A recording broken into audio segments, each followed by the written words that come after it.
This is one of the wilder stories I've seen this year. It almost sounds made up, like a fake headline in GTA Online or something. It sounds AI generated by ChatGPT. It's hard to believe this is real. A YouTube couple has now just been sentenced and will receive prison time, at least for the husband, for a series of videos where they showcased blatant insurance fraud. Multiple videos of blatant insurance fraud. And the word multiple is doing so much heavy lifting here, it's a sin. Like, that is an understatement.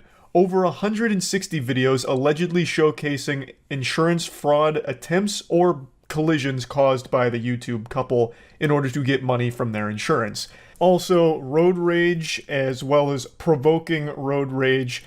Just like this absolute massive pile of horrible shit they were doing in their vehicle in order to get money from insurance. Everyone hates scammers, but the roller coaster doesn't stop there. It doesn't matter if you've already puked your guts out, here comes the encore. They're also facing, and have been sentenced for child abuse because they were intentionally causing these accidents with their kid in the car for some of them. And they would have got away with it too if it wasn't for those meddling internet points. This is the most on-brand shit for the modern landscape of brain rot, clout goblin mentality.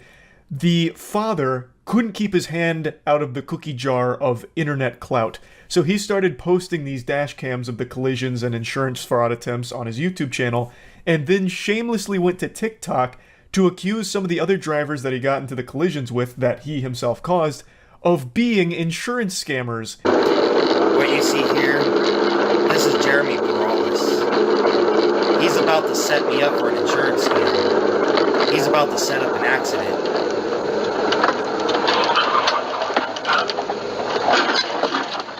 He recognized me from Facebook. Unhinged lunatic behavior right here, and then proudly posted on his own TikTok page. So what happened is, he had suddenly started to brake, and the driver behind him had to cross the double yellow line to get around him to avoid a rear-end collision, and then Christopher turns into him in order to force the accident. And the driver was initially found to be, I believe, like 90% at fault because he crossed the double yellow line. Christopher was actually quite gifted, an idiot savant when it came to insurance fraud. He's doing, and he knows how to not be at fault for him. It was last April. Jeremy Perales says his insurance premium shot up after this accident in Yucaipa. But was it really an accident? To think, to be able to do this to a person, set them up for an accident? I was stopped and then he hit me. Jeremy says his insurance deemed it 90% his fault because he crossed into the other lane. But it isn't the first so-called accident Phelps had been in. Just the way Christopher Phelps speaks is off-putting. He sounds straight out of Dr. Evil's lair. He just sounds menacing and, like, genuinely unhinged. And then he's talking about how, like, it's unspeakable how this man could try and set up an accident all because he recognized me from Facebook. Holy shit, that is deranged. You think he recognized you from Facebook and then tried to set up this accident? That doesn't even make sense. Obviously, Christopher doesn't believe that. His whole MO was insurance fraud in order to collect on the insurance paycheck. But Jesus, it's just so weird to listen to him speak. He just gathered mountains upon mountains of evidence against himself and posted it online. And somehow investigators stumbled upon this cornucopia of evidence that the husband, Christopher Phelps, was gathering of their insurance fraud and child endangerment.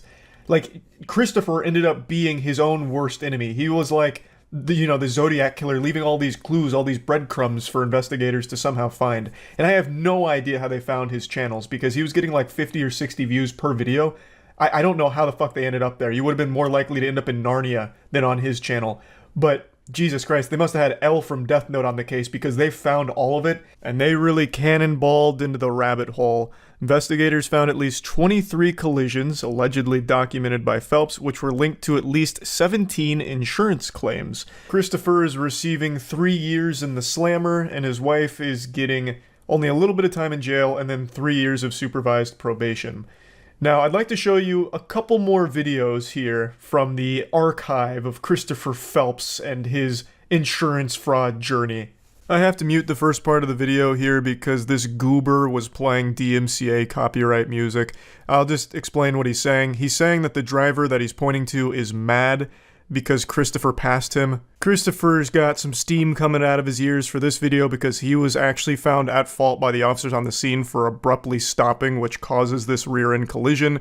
But Christopher's arguing that the guy flipped him off, which the guy does admit to, and that because he was mad, when he stopped for a utility vehicle, the guy intentionally rear-ended him. And just to show you that utility truck, here's the guy that hit me right there. That is the utility truck that was turning left onto my street. I was trying to stop for him and give him way to go down this way, and unfortunately this guy was mad because I passed him. What a bunch of mumbo jumbo, a load of hooey here. He's claiming that, oh, this is his fault, he was so mad, real mad goofball, and he rear-ended innocent old me who was just stopping for this utility vehicle over here. When the video immediately betrays that, what are you talking about? You stopped abruptly, you brake-checked this man way back where those two trucks were parked, and then your evidence that you were actually stopping for a utility vehicle turning left is like significantly further along than where you actually stopped. Unless you were giving this man like 700 feet worth of turning radius room, that doesn't make any sense at all. That's not what happened. That's a blatant fucking lie. And here's two rapid-fire insurance fraud attempts from old Christopher and his wife. I don't know if their kid's in the car for these, but probably is, considering they did that quite a few times. And we're gonna do this. Find out if they're gonna conspire with the sheriff, or if they're gonna cooperate. We'll see. This is the last TikTok video that Christopher posted, him as a warrior about to go to battle for his case, fighting for justice, and signs off with, we're gonna find out if they're gonna conspire with the sheriff or cooperate. That is so fucking weird. Such a weirdo, and such a bad fucking person. Him and his wife. To not only be insurance fraud scammers, but to put your life, the life of the drivers on the road, and the life of your child all on the line for a couple doubloons from insurance is ridiculous. That is so fucked up and disgusting. A scam that endangers your life, the other drivers' lives, and the life of your kid that you're putting in these situations. I think 3 years was way too light of a sentence for this guy, and his wife got off way too fucking easy here. I don't understand how they got such light sentencing for this shit. They even did get assault with the deadly weapon charges because they were using their car as a fucking weapon. They were just hitting other drivers on the road to try and squeeze some coins out of insurance claims. They were more than willing to not only endanger themselves, but everyone else, including their kid. Every day was bring your child to work day, basically, so they'd fucking strap their kid into the back seat and just blast into another vehicle to try and file another insurance claim. And if they unsuccessfully caused an accident, they'd then try and make a road rage incident out of it. It's crazy how little they got punished for it, relatively speaking. I think the sentencing is way too lenient on how often they were doing it. This is very clearly premeditated, and it comes at a high price to everyone around them. This could have been a lot worse. There could have been deaths. And even in its current state, many of the other drivers, they had insurance premiums be hiked up as a result of this because some of them were found at fault for the shit that Christopher Phelps and his wife were doing. The whole thing is just so fucking horrible, and I'm really pretty upset that they get off so easily from it. But yeah, I wanted to talk about this because I found it so fascinating. I learned about it from Otozi, who recently made a video covering it as well. It's so degenerate. It's so fucking ridiculous. So yeah, just wanted to talk about it. That's it. So yeah.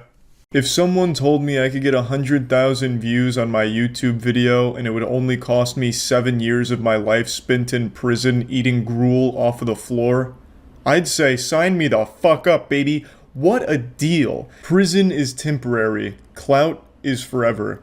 And so is a criminal record, I suppose, but it doesn't matter, because internet updates are all that really matter these days.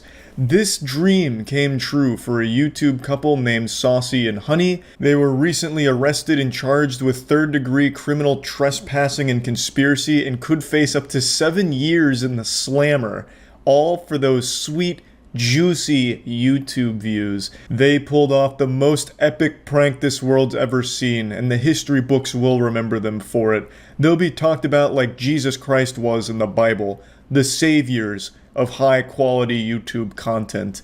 They did a 24 hours in Target challenge, or prank. You know that trend that every 16-year-old was doing on YouTube back in 2017? Yeah, they did that like 4 days ago. I don't know why they chose this prank. It died like 5 years ago. They're very tardy to the party, but they seem to desperately try and suckle any amount of dust they can out of the dry titties of this garbage-ass trend from a time long since forgotten. And they're paying the price for it. They got fucked in the ass. But you can't help but feel bad for them because they clearly have a disease. It's called terminal clout hunger. And unfortunately, it's a plague. And it's been spreading for quite some time on the internet now. Shut Bassett! Get okay, what's up, Destination Empire? And your girl, honey! And we're back with another My baby! Okay, you guys, sorry we're rushing through this intro, but it's 9:37 at... Oh. Okay, guys, sorry we're rushing through this intro. It's 9:37. It's 9:37 at night. Honestly, they should have slapped on an additional criminal charge for how dog shit their videos are. I swear to God, it's gotta be a human rights violation to have an intro this annoying. All of their videos start like this. It is painful. Sticking my head in a fucking dump truck while it's compacting garbage would be less miserable. A YouTube couple is in hot water over this video, in which they claim to have spent the night in a Pennsylvania Target. You guys, do not attempt what we attempt at home. We are entertainers. Listen here, goofballs, don't try what we're about to do at home, you dumb assholes. We're professional entertainers willing to risk life and limb for your entertainment. Immediately gets arrested, faces 7 years in jail for this shit. I don't know what she was thinking. This isn't exactly like a defense, right? It's still a crime no matter what. Just because you consider yourself an entertainer doesn't mean that you're all of a sudden immune to repercussions of a crime. This is like if a birthday party clown robbed a bank and when they caught him red-handed, he just honked his nose. Honk. Oh god, he's an entertainer. Never mind, guys. It's all good now. We made a mistake here. I don't understand why more people don't know this, but I'll go ahead and peel back the curtain. Most of those YouTube pranksters are fake. In fact, I'd say 95%. So all of the ones that did the overnight challenges, they cleared it with their local store in order to ensure that they were allowed to do it. And they didn't actually even spend 24 hours in the facilities they said they did. They just stay for long enough to get footage and then leave. But all of it was cleared beforehand with the franchise owner. Surveillance video from inside the store shows them wandering around various sections while recording video of themselves. While LaRose and Fisher told viewers that they spent the night in Target, police say they left through an emergency exit around 3 a.m. and tripped the alarm. But the couple returned to the store when it opened to the public to resume recording their video. What? They lied? They didn't actually spend 24 hours in the Target? What the fuck? That's gotta be the worst offense of all. You know, I could excuse the criminal trespassing and all that. I could even excuse the abominable intro to their videos, but the fact that you're gonna come in here and tell me you spent 24 hours in Target when you only spent, like, what, 2.5? Oh my god. I spit on that absolute garbage. They could have at least had the courtesy to spend the whole night there. Because at that point, now not only do you go down looking like a stupid asshole, but now you go down as a stupid lying asshole as well. And their audience of, like, I don't know, lobotomized 12-year-olds or whatever's watching it, they now know that they can't trust anything they do going forward. So even if they somehow do escape the prison time, which I imagine they will, I don't think they're actually going to spend 7 years in jail, they've lost the trust of their audience now. The couple was released on a $25,000 unsecured bond, and they're due back in court March 24th. Fisher told a reporter outside of court that she has no regrets, that they were living their life and having fun. But the couple said they would not be doing another stunt like this again. For Inside Edition Digital, I'm Mara Montalbano. I can't imagine that statement's going to help them very much in the court proceedings. Yeah, I have no regrets about committing the crime. Surely that won't come back to haunt them. But yeah, anyway, just thought the story was kind of wild and another prime example of the attention-seeking disease a lot of people are afflicted with. That's about it. So yeah. I remember in high school, my Spanish teacher had a poster on the wall that said, "We all smile in the same language," and I thought that was wholesome and cute. We all inhabit this space rock and we all have our differences, but a smile, well, that's something we all share in common. And another thing that every single person on this planet shares in common is our disdain for this streamer. There's not a soul on this earth that actually likes this guy. His own community only follows him to try and get him arrested or beat up. And when it comes to those two metrics, his community is more successful than the Beatles. The amount of times that his chat has gotten him beat up or arrested is incredible. Like, this man can't go live without getting his shit pushed in or it finishing with him in handcuffs, all because he's following the chat's advice. And he's so delusional, he doesn't recognize that they're only there watching, waiting for him to get hurt, and nothing else. They're laughing at him, not with him, but he doesn't recognize that. And he does all of this ridiculous shit with a goofy, stupid smile on his face as he ruins his life live for the entertainment of his audience that's treating him as like a human experiment. So, I've talked about him before, everyone's talked about him before. He's the public nuisance streamer that travels the globe and just makes everyone's lives miserable around him by harassing them, spamming racist insults at them, disrespecting the cultures that he visits, and he keeps getting arrested. Oh, you a bad bitch, I swear to God. You a bad bitch, I'll take you to dinner. I swear to God, I'll change your life. I'll change your life, baby. Baby, I'll change your life, I promise you. You a bad bitch right here.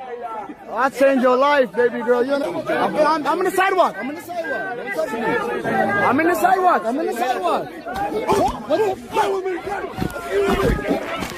Okay. I'll go. What the fuck? Okay, now go. Relax. Relax. America. I'm in the sidewalk. I'm from America. What are you doing? This is from one of his more recent arrests in Israel. You can see him start to panic and spamming "I'm American" as if that's somehow going to save him here, like that's his safe word that's going to get him out of this situation. It's like, oh my god, pardon me, I didn't realize you were American. Let me dust you off, fucking goober. But yeah, this is how his streams go. He just causes as many problems as possible for his audience, and then it either ends with him missing some teeth or him missing some freedom in a prison cell. But unfortunately, no matter how many times he gets arrested, for some reason, they keep releasing him. They keep letting him out of the slammer. And I do have a bit of a conspiracy theory, so excuse the tinfoil hat here, but I have to think the authorities keep letting him out of the slammer because they're in on the joke, and they know if he gets out, the cycle's going to continue, and he's just going to go out there and get beat up by another stranger, because he is a knuckle sandwich magnet. Any stranger with a fist somehow finds this man's face and just fucking pounds his flesh to bits. It happens so often. He is a sentient punching bag with a pulse, but somehow has even less of a personality than a punching bag would. But it is admittedly very entertaining watching him get fucking brutalized every time he goes live from problems he himself starts with people. Honestly, I'm surprised he doesn't beg just to stay in jail. Like, it's probably safer for him there. Because I don't even think he's ever even thrown a punch back during any of these altercations. He just, like, his arms are like limp noodles, I guess. Because anytime that someone starts beating him up, he just sits there and fucking takes it. It's like they're just beating up a corpse at that point.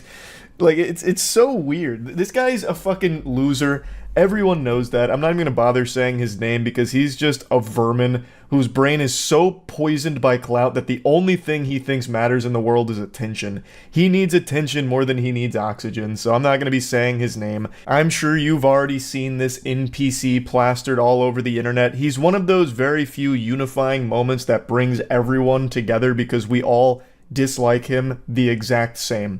It's one of those things where no matter our differences, we can all come together and spit on this guy together, because he super sucks. He's just an absolutely deplorable, worthless piece of shit. So, you might remember him most notably from his infamous Japan trip, where he spent 90 days in jail, and then he got released. You know, he was talking about how he'll never make videos again or whatever, and then the second he's out of Japan, he immediately goes right back to doing it and starts gloating in their face about how, like, he got away with it and it was all unjust and all that, and then immediately goes to Israel just to do the same shit again, gets arrested, and does more shit like this. I'm from America. Don't touch me, bitch. Don't touch me, bitch. Don't touch me, bitch. I'm from America, bitch. Don't touch me. I'm from America, bitch. Don't touch me. I'll slap that ass. I'll grab it, too. Donald Trump told me grab it by the pussy. I'll grab that, too. Stop playing with me, bitch. I'll grab you by the pussy right here, nigga. I don't give a fuck. Penguinz0 is more likable than this guy. And also, for someone who apparently doesn't give a fuck, you sure are super sensitive about people making fun of you and hurting your feelings. He was threatening to sue YouTubers that made fun of him. He somehow thinks that this is a flex. He's trying to say it's defamation, libel, and slander, and that he's going to be issuing cease and desists. I'm honestly impressed that his spelling is correct here. I thought for sure he was close to illiterate, but maybe he had his lawyers draft up this tweet. But then again, his voice really does shine through with the last statement. It's gonna feel so good spending your YouTube ad revenue on coke and hookers. Yeah, that really sounds so hard. You can't get pussy unless you pay for it. What a big alpha male man you are, brother. But anyway, this is a bunch of hooey. This is a bunch of barnacles. Like, what a load of fish paste. There's no way he has the capacity to sue anyone because his lawyers are way too deep into fighting all of his criminal charges across the globe. They're having their own, like, Avengers Endgame moment with all of these lawsuits from all of these different countries. There's no way they'd have time to tackle some YouTuber squabble. I don't even know why I'm pretending for even a second that this is real. There is a 0% chance that he has any lawyers at all. This is just a sniveling worm flexing his non-existent lats for his community that treats him like Bozo the Clown, where they can toss tomatoes at him while they watch him ruin his life for their entertainment. He doesn't have anyone in his corner, let alone some lawyers. This man is totally fucking alone, and the only solace he finds is in going live so that way his audience can cheer as he gets his ass fucking pounded into oblivion on the sidewalk per usual. What a miserable existence that is. I don't even know why he's even trying to put on this facade that he has lawyers or any ability to have a lawsuit against somebody. I guess if there was to be a deeper message of this video besides just making fun of this pathetic person, it would be that I really hope at some point he does get thrown in jail for an extremely long period of time. He breaks so many laws and broadcasts it proudly online and makes a mockery out of all of the legal systems that he's taking advantage of here because he keeps getting released. Why?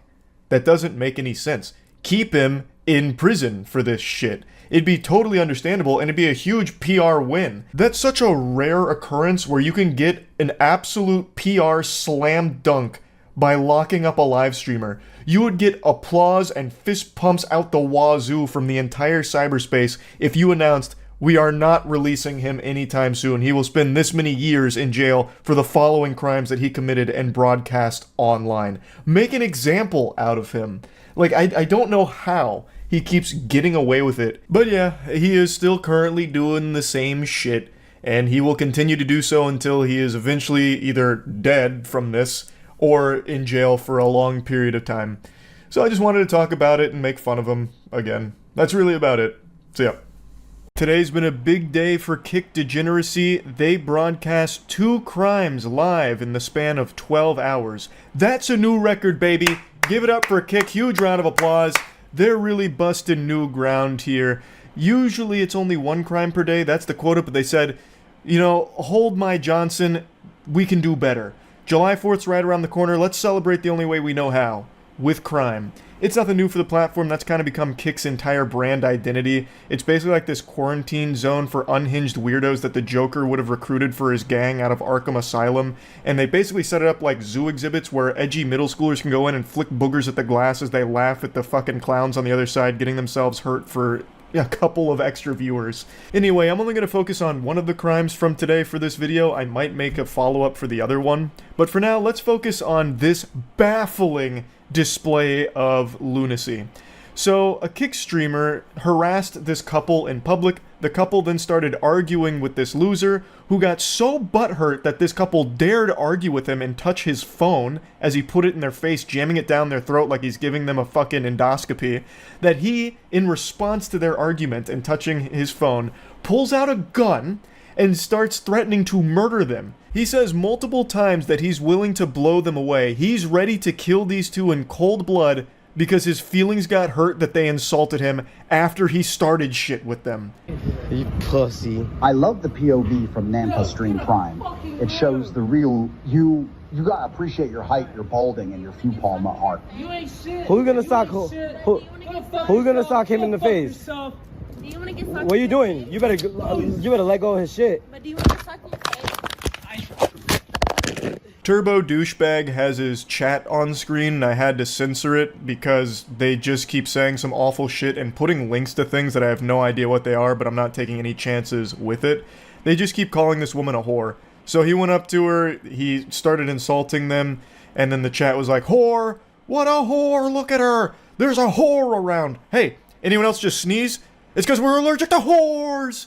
That's like his whole chat. Great community he's fostered here, and that sounds about par for the course for this kind of content. If you can even call it content, all it is this guy trying to turn himself into a human punching bag, but he's so fucking sensitive he can't even play that role well, he can't even be the heel. So the second someone challenges him, like here with the woman, like insulting him and then like slapping his phone, he snaps and brings out a gun. Oh yeah, I got burnt, bitch. Shoot her. Shoot her. Yeah, she's in there grabbing my phone. Oh, you want problems? You want problems too? You want problem? You want problem? You just grabbed my phone. You just grabbed my phone. Don't touch my shit. Don't touch my shit. Don't touch my shit. Don't grab my shit. I'll promise you I'll shoot the shit. Let it go. Don't touch my shit. Bro's got the Glock set to Wumbo here. The size of this fucking piece is actually pretty crazy. Maybe it's just like the angle of the camera here, but that shit looks like a Roblox gun. What an incredibly stupid thing to bring a gun out for, especially considering he started this. I don't know how he would never expect someone to slap his phone when he's actually putting it directly in their face. He is basically the one that's instigating a physical confrontation, not only by being an insufferable douchebag that's harassing random people, but he is getting as close to their face as he possibly can, like trying to put their skin under a microscope. Like, I have no doubt if you looked at his footage, it'd probably look like Ant-Man when he was shrinking to get to the quantum realm. Like, he is so close to them, and the natural human instinct in a situation like that is to swat that garbage away. Like, I don't know how he wouldn't expect that. I promise you. Why would you grab the shit on my phone? You don't understand what trouble you're getting yourself into. What trouble? Let go of my shit. I promise you I'll blow you away. I promise you I'll blow you away. We're gonna leave. I promise you. You about to get blasted. Alright. What? Leave Dollboss Beaner. She touched us first. She touched us first. He even goes as far as to say that she touched us first, as if he had nothing to do with how this whole thing started. It's her fault. She's crazy. Someone help. Crazy lady, she hit my phone, so I'm going to kill her, and it's justified. I feel threatened, she hit my phone, so I'm gonna start shooting. Alright, it is 100% his fault, and he is 100% a bitch for this. To pull out a gun on two people that you've just harassed and are now willing to kill because they dared argue with you and touch your phone that you were shoving in their face, you are such a piece of shit. Alright, I could. It's public. It's public. Put your fucking alright, yeah. Fuck out of here. He fucking sprayed, dude. He fucking sprayed. He sprayed all of us. Get out of here. Alright. Please. Fuck out of here. I'm a fucking... You stupid. Please, dude. Now you can hear the other guys say, "You sprayed everyone." So I'm thinking what happened here based on the rest of the clip and also the events preceding it. One of the people on this goober squad, the fucking goof troop here, actually maced the couple. The Charmin Ultrasoft squad not only brought out a gun, but then also maced the couple because they dared argue back after being harassed by this loser, and then slap his phone. That is craziness. To me, this seems like these streamers are using this content as a convenient excuse to try and get a rise out of people and then assault them. So they bring mace, they bring a gun. I bet they also have fucking taser too, maybe brass knuckles. Like, what else did they bring here? A fucking golf club to go Last of Us 2 on someone? It really feels like they just want to hurt people, and they're using these pranks as a vessel to maybe have some way of doing it and trying to argue that it was self-defense. Like, oh, they just reacted really bad to our prank, so we had to shoot them, or we had to mace them. It's unhinged. It's absolute insanity.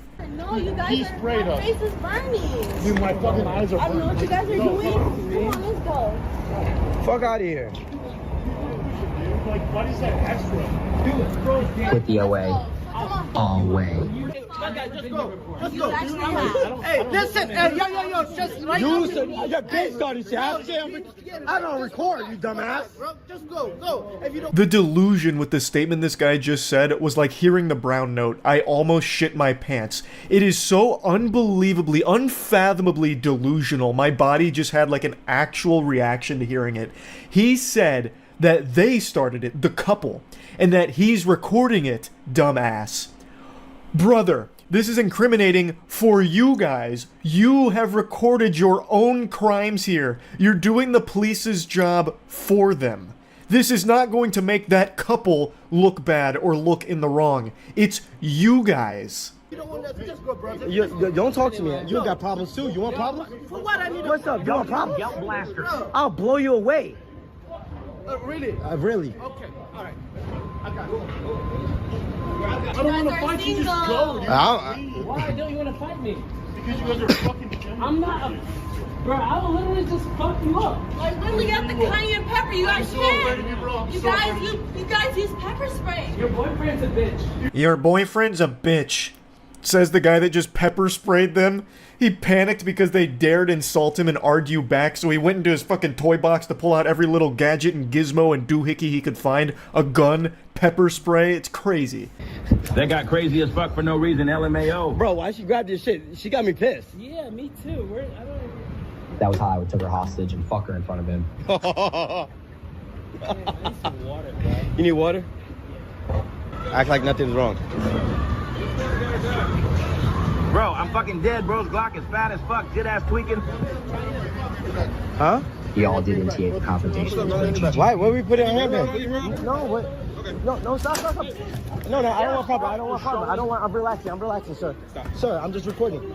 He didn't do nothing. Don't move. You know you just recorded everything, right? So you saying to the officers that he didn't do anything is immediately disprovable by just checking the VOD that you filmed, you absolute bumbling moron. Holy shit. So one of the guys he threatened to shoot went and got some nearby officers here, who then took matters into their own hands to arrest them for literally waving guns around and pepper spraying people. Control 60 by give us a red Cromwell. Sir, I'm relaxed. Hey, you go. Turn around. You don't have to stop that. Fuck the cops. Don't hurt me, please. Don't hurt me.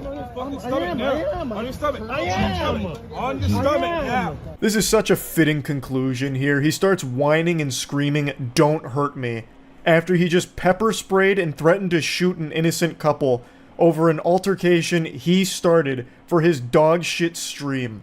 You couldn't write a more fitting, poetic ending to this stream, and it happened so quick after the event. I mean, that's absolute cinema. Don't reach. I'm not on your stomach, bro. Look, sir. Relax. Put your hands back. Put your hands back. I didn't do anything. Sir, Fuck all these cops. You're not fucking listening. Sir, I am, sir. I'm sorry. Actually amazing how they keep saying that they didn't do anything, they're innocent, when all you have to do is rewind the stream 30 seconds to see him have a gun in his hand, threatening to blow them away. Actually just threatening to murder people, and they also ended up pepper spraying innocent people as well. All from shit they themselves started. And the chat was going on about how corrupt the cops were and all of that, when that's a bunch of hooey. They had just been told that there is a fucking lunatic that's waving a gun around threatening to murder people and also just pepper sprayed a bunch of people. Like, the cops are responding to that. That is a dangerous person. That's a threat.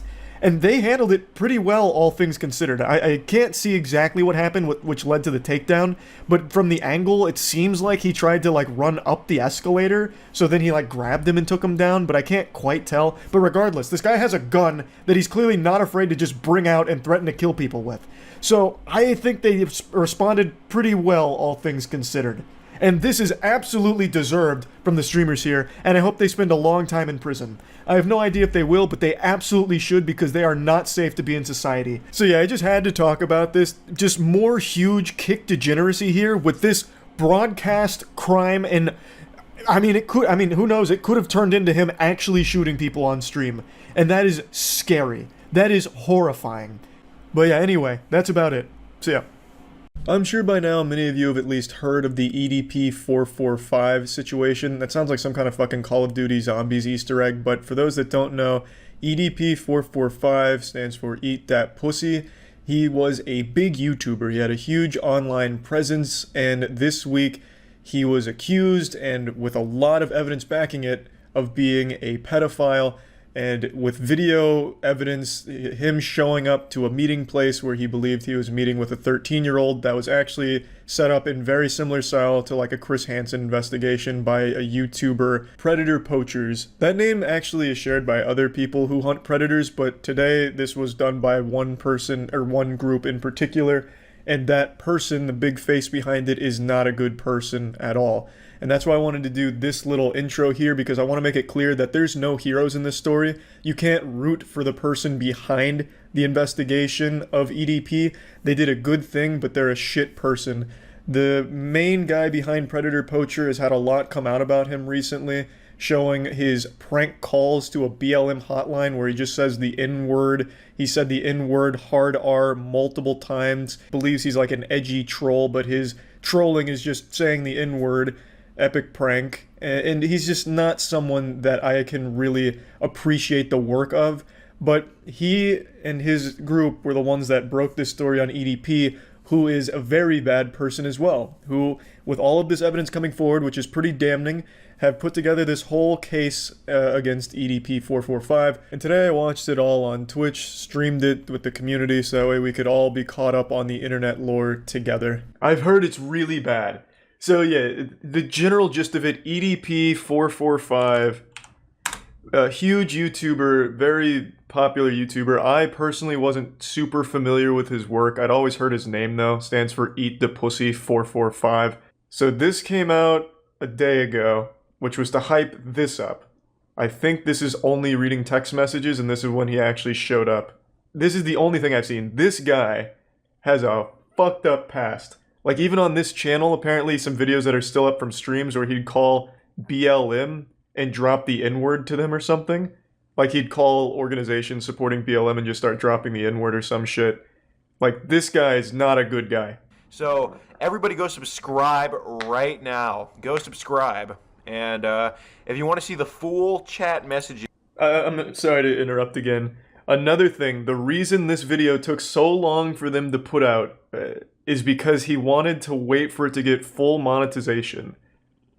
So that's why he kept hyping it up, and the reason why he kept pushing it back, because it wouldn't get full ads on it. So this guy's kind of a real piece of shit, if I'm being honest. Like, he does a good thing in the worst possible way. And show interest. Who starts a conversation like that? You're old, so... What? A bit of talk. Dropped a mean ass shit. Man, they say fucking chivalry is dead. This guy is suave. Now that is how you flirt. That's a good line for Tinder, I'd say. If you guys need any help on like your game, take notes from EDP. Dropped a mean ass shit. And then send an audio message. Do I have to go to the other ones in order to... He sent a picture of his shit? No fucking... Alright, hold on. Does this... We're gonna have to keep going back and forth. This is gonna be like an MLA formatted fucking research paper here with citations. For these text messages, if I want to see them uncensored, do I have to go to this stream? For more people to... So do I have to like cross-reference the uncensored versions with the stream here? I can't show a picture of literal shit on Twitch, but I need to confirm whether or not he sent a shit pic. That's very bold. Just ordered some pizza, about to fuck this shit up. Pizza sounds good. Hell yeah, I'm about to annihilate that shit. Okay. Oh, yeah. Oh! He sent a picture of his shit! Dropped a mean ass shit, and it's a full loaf. This man, he's sending shit pics. And that is not a healthy shit. That's very runny. There's no solid foundation of the stool. That is alarming, considering he just annihilated a pepperoni chicken pizza. He also sent his dick. Yeah, but that's not nearly as cool as a shit pic. EDP was breaking new grounds. They were only just starting to talk. It had been 2 days, I think. And then he hits her with, drop a mean ass shit, and then sends a picture of his toilet bowl with poopy in it. Yeah, I'd show the other video, but I'm worried of how many pictures of shit he might have sent. Like, what the fuck is this? Hi, how are you? Good, how are you? Good, just having lunch. What did you eat? Tacos. That's cool, what are you doing? Just got done beating my shit. Now watching YouTube. Oh yeah, I just had some tacos. Also just beat the fuck out of my cock. What are you doing? Yeah, he sent a picture of his actual unedited shit. He didn't even put like a cute little emoji over it, so I'm a little concerned to show it. I think we're right here. How is this possible? I just went to a random point in here. How is the bathroom trip going? Going great. I'm fucking this bitch up. What the fuck? Are you sure he only sends one shit pic? Like, it seems like that's all they talked about, was him shitting. I went a little too far. I skipped ahead in the lore. I was at 14 minutes, not 20. But I accidentally spoiled chapter 2 here, it seems. I like this part. Relax, I'm not a weirdo or anything. When literally 5 days ago he sent a picture of his actual shit in a toilet. No, we're doing both videos. The only reason I'm going back and forth is because these are censored and I want to understand how we got here. Oh, he seems bothered that she's 13, but then for some reason continues to talk. Oh, okay, here we go. So he has like a realization here. Not enough to go to jail over. Okay. So how does he continue to like fall for this then? I was eating a corn dog today and the bitch burned the roof of my mouth. I spit that shit out so fast. Alright. Just a little PSA, don't take pictures like this. These kind of pics just never really work. It's just kind of a weird pic. Make sure you get some good flattering angles. You don't need to put like a ton of thought into it, but just enough to know where it doesn't look like you're crawling under someone's bed. Where are you ticklish? On my back and stomach. If you ever want something from me, and you want it, the easiest way would be to tickle me. Okay. I hope you don't tickle me, that's my weakness. If EDP was a boss battle, tickling would be his weak spot. That'd be your DPS phase. One of these days, I'm gonna surprise you, put my hands over your eyes and be like, guess who? That's like the worst surprise ever. That'd be like the last way I'd want to be introduced to somebody. Ugh, this is so fucking weird. Want your first kiss to be enjoyable. This really does remind me of To Catch a Predator, like the chat logs that they'd show. So he was like super into nibbling on her ear and being tickled and shit. Started talking about sex, and then here he had a realization like, that's fucking illegal and wrong and bad. And now we're caught up. No, we're not. Oh my god, this is still not it. Cute little fingers. Oh, how did this... Okay, what? How did this happen? Literally, like 10 messages ago, he's like, this is bad. Can't do it. We can be friends. Cute fingers, by the way. So you want to have sex? I can go easy, of course. Wait. Nah, EDP doesn't go easy. He goes ultra nightmare mode. There's no slowing down there. Man's just a fucking machine. I honestly enjoy doing what my YouTube name says. Eating the pussy. Yeah. Munching down on those beef curtains, baby! Yeah, there you go, EDP. What's the 445? Just a random number I chose, nothing to the meaning. Definitely has meaning now. I think the 445 absolutely has meaning. The amount of years he'll spend in jail. Well, probably not. You guys, I didn't know this. I learned this the other day. You guys remember Jared Fogle? The guy who had like 15 quadrillion quadruple bytes worth of child porn on his computer, as well as like openly admitting to abusing kids. You know he only got 13 years in jail? Did you know that? I thought he got life imprisonment. This man had so much child porn they had to invent a new way of measuring how much he had. And he only got 13 years in jail. This had to be like a full-time job texting this guy. putting in 9 to 5 hours here on the text messenger. Can't wait to hug you and kiss you. On the lips. On the cheek. On the neck. And I'd kiss and taste you down there. The vagina. The old vagina. Man, EDP really does just have a way with words. I love to kiss and lick the top of the foot. I love the toes, actually. Huh. So I can lick and suck your boobs. Pretty incredible. How does it feel? Pretty incredible, to be honest. The nipples get hard and really sensitive. I'm telling you, this is a lie. EDP went full fanfic here. He didn't fuck a school teacher. He didn't suckle on her nipples.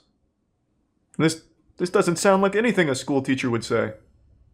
I'm gonna know more about EDP's fucking life than his therapist does. There's so many text messages.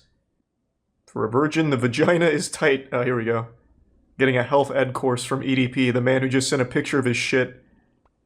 Basically, when intercourse happens, the penis is stretching open the vagina and forcing those muscles to temporarily stretch apart from one another. That's where the pain comes from. Ah, yes. She should have quizzed him.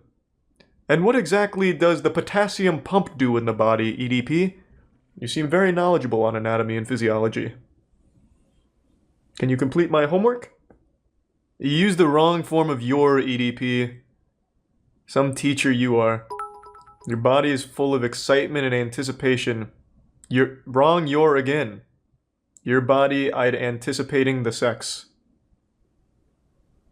Poetic. Shakespearean, in fact. I also like roleplay. Hey, that's where you dress up and pretend to be Chris Hansen arresting me. It's a big fetish. Babe, babe, babe, babe, babe, babe. My cute ass little baby girl. How many days have passed since he said, we can only be friends. This is illegal. This is bad. This will fuck me up if it ever got out. I can't do this. And then he immediately goes into, babe, babe, babe, let me suckle your nipples. Man, he really knows what to say. I ran out of toilet paper while taking a shit at the auntie's house. Hey, now I'm starting to get a little hot and bothered if I'm being honest. This guy's just smooth. The amount of times he's told me about his shits that he's taken, sent me a picture of his shit, how can I not start to fall in love, you know what I mean? Such a sassy little shit. I love it. Come to your house, climb through your window, and kiss your cute ass passionately. That's the only solution. Alright, climbing in like the tooth fairy, but instead of leaving money under the pillow, he leaves a little kiss. A little nibble on the ear. Maybe suckle on the toes a bit. Whoa, what the fuck? Handcuff you, throw you in the back of my car, and bring you back to my dungeon. That got really intense super quick. What's brewing? If I'm being honest, it's that I can't wait to feel how tight your vagina is. Cock is really hard. That's how it gets when guys get horny. He's really gone in hard now. He's fucking firing in the turbo boosters here. Before it was like, oh, I can't wait to just put my hands over your eyes and say, hello, surprise. Right into, fucking how tight is that pussy? My rock hard dick is about to burst. Ugh, you even have me jerking off. Damn you. He's shaking his fist in the air while he's jerking off. And God damn you. Fuck. Why have you done this? Oh, okay, hold on. I just read that. Let me just make sure there's nothing there. Hold on. I'm not taking any chances here. Oh, he actually sent his cock. Oh, God. What is happening? He's going wild in the text messages now. Fuck. He's busted nuts twice in a single text string? Lord. I'm gonna come. I'm gonna send it on Instagram. It's not letting me send videos here. What the fuck? That's cum, babe. I hope he, like, came into a glass or something, or like a petri dish and stirs it around like a whole lesson. Ah, madame, this is splooge. Also known as semen. Many other names. Basically, whenever it feels so good to the point where I can't take it anymore, that's what happens, yes, the milk, the cream. Holy shit. You weren't kidding. This is really, like, fucking bad. And then the fact that he actually shows up, this is actually horrible. Oh no! He's becoming self-aware! He starts to recognize, like, shit, these could actually be screenshotted. Oh, and then from that concern, immediately back into, like, playing the health teacher. I know your body is growing and starting to develop. That's why I agreed to this. I want to be your first little cute ass. Want to bend you over my table and oh! Just want to throw you on my bed and lick you up. Oh! What the fuck? This is worse than, like, 50 Shades of Grey writing, and that shit's horrible. They unironically use the term, like, sodden panties in that book. What do you think about that? I like that conclusion, as if you just dropped the mic. Yes, I want to fuck your fucking butthole. I want to butt fuck your pussy. So what do you think? Will you invest in my company? Like it's Shark Tank? That's probably the face he made when he went to meet her in person, and it was just two dudes with a camera. That's probably the exact face he wore right there. That's like a YouTube shocked thumbnail. Of course, real vaginas don't produce lube. Is he a virgin?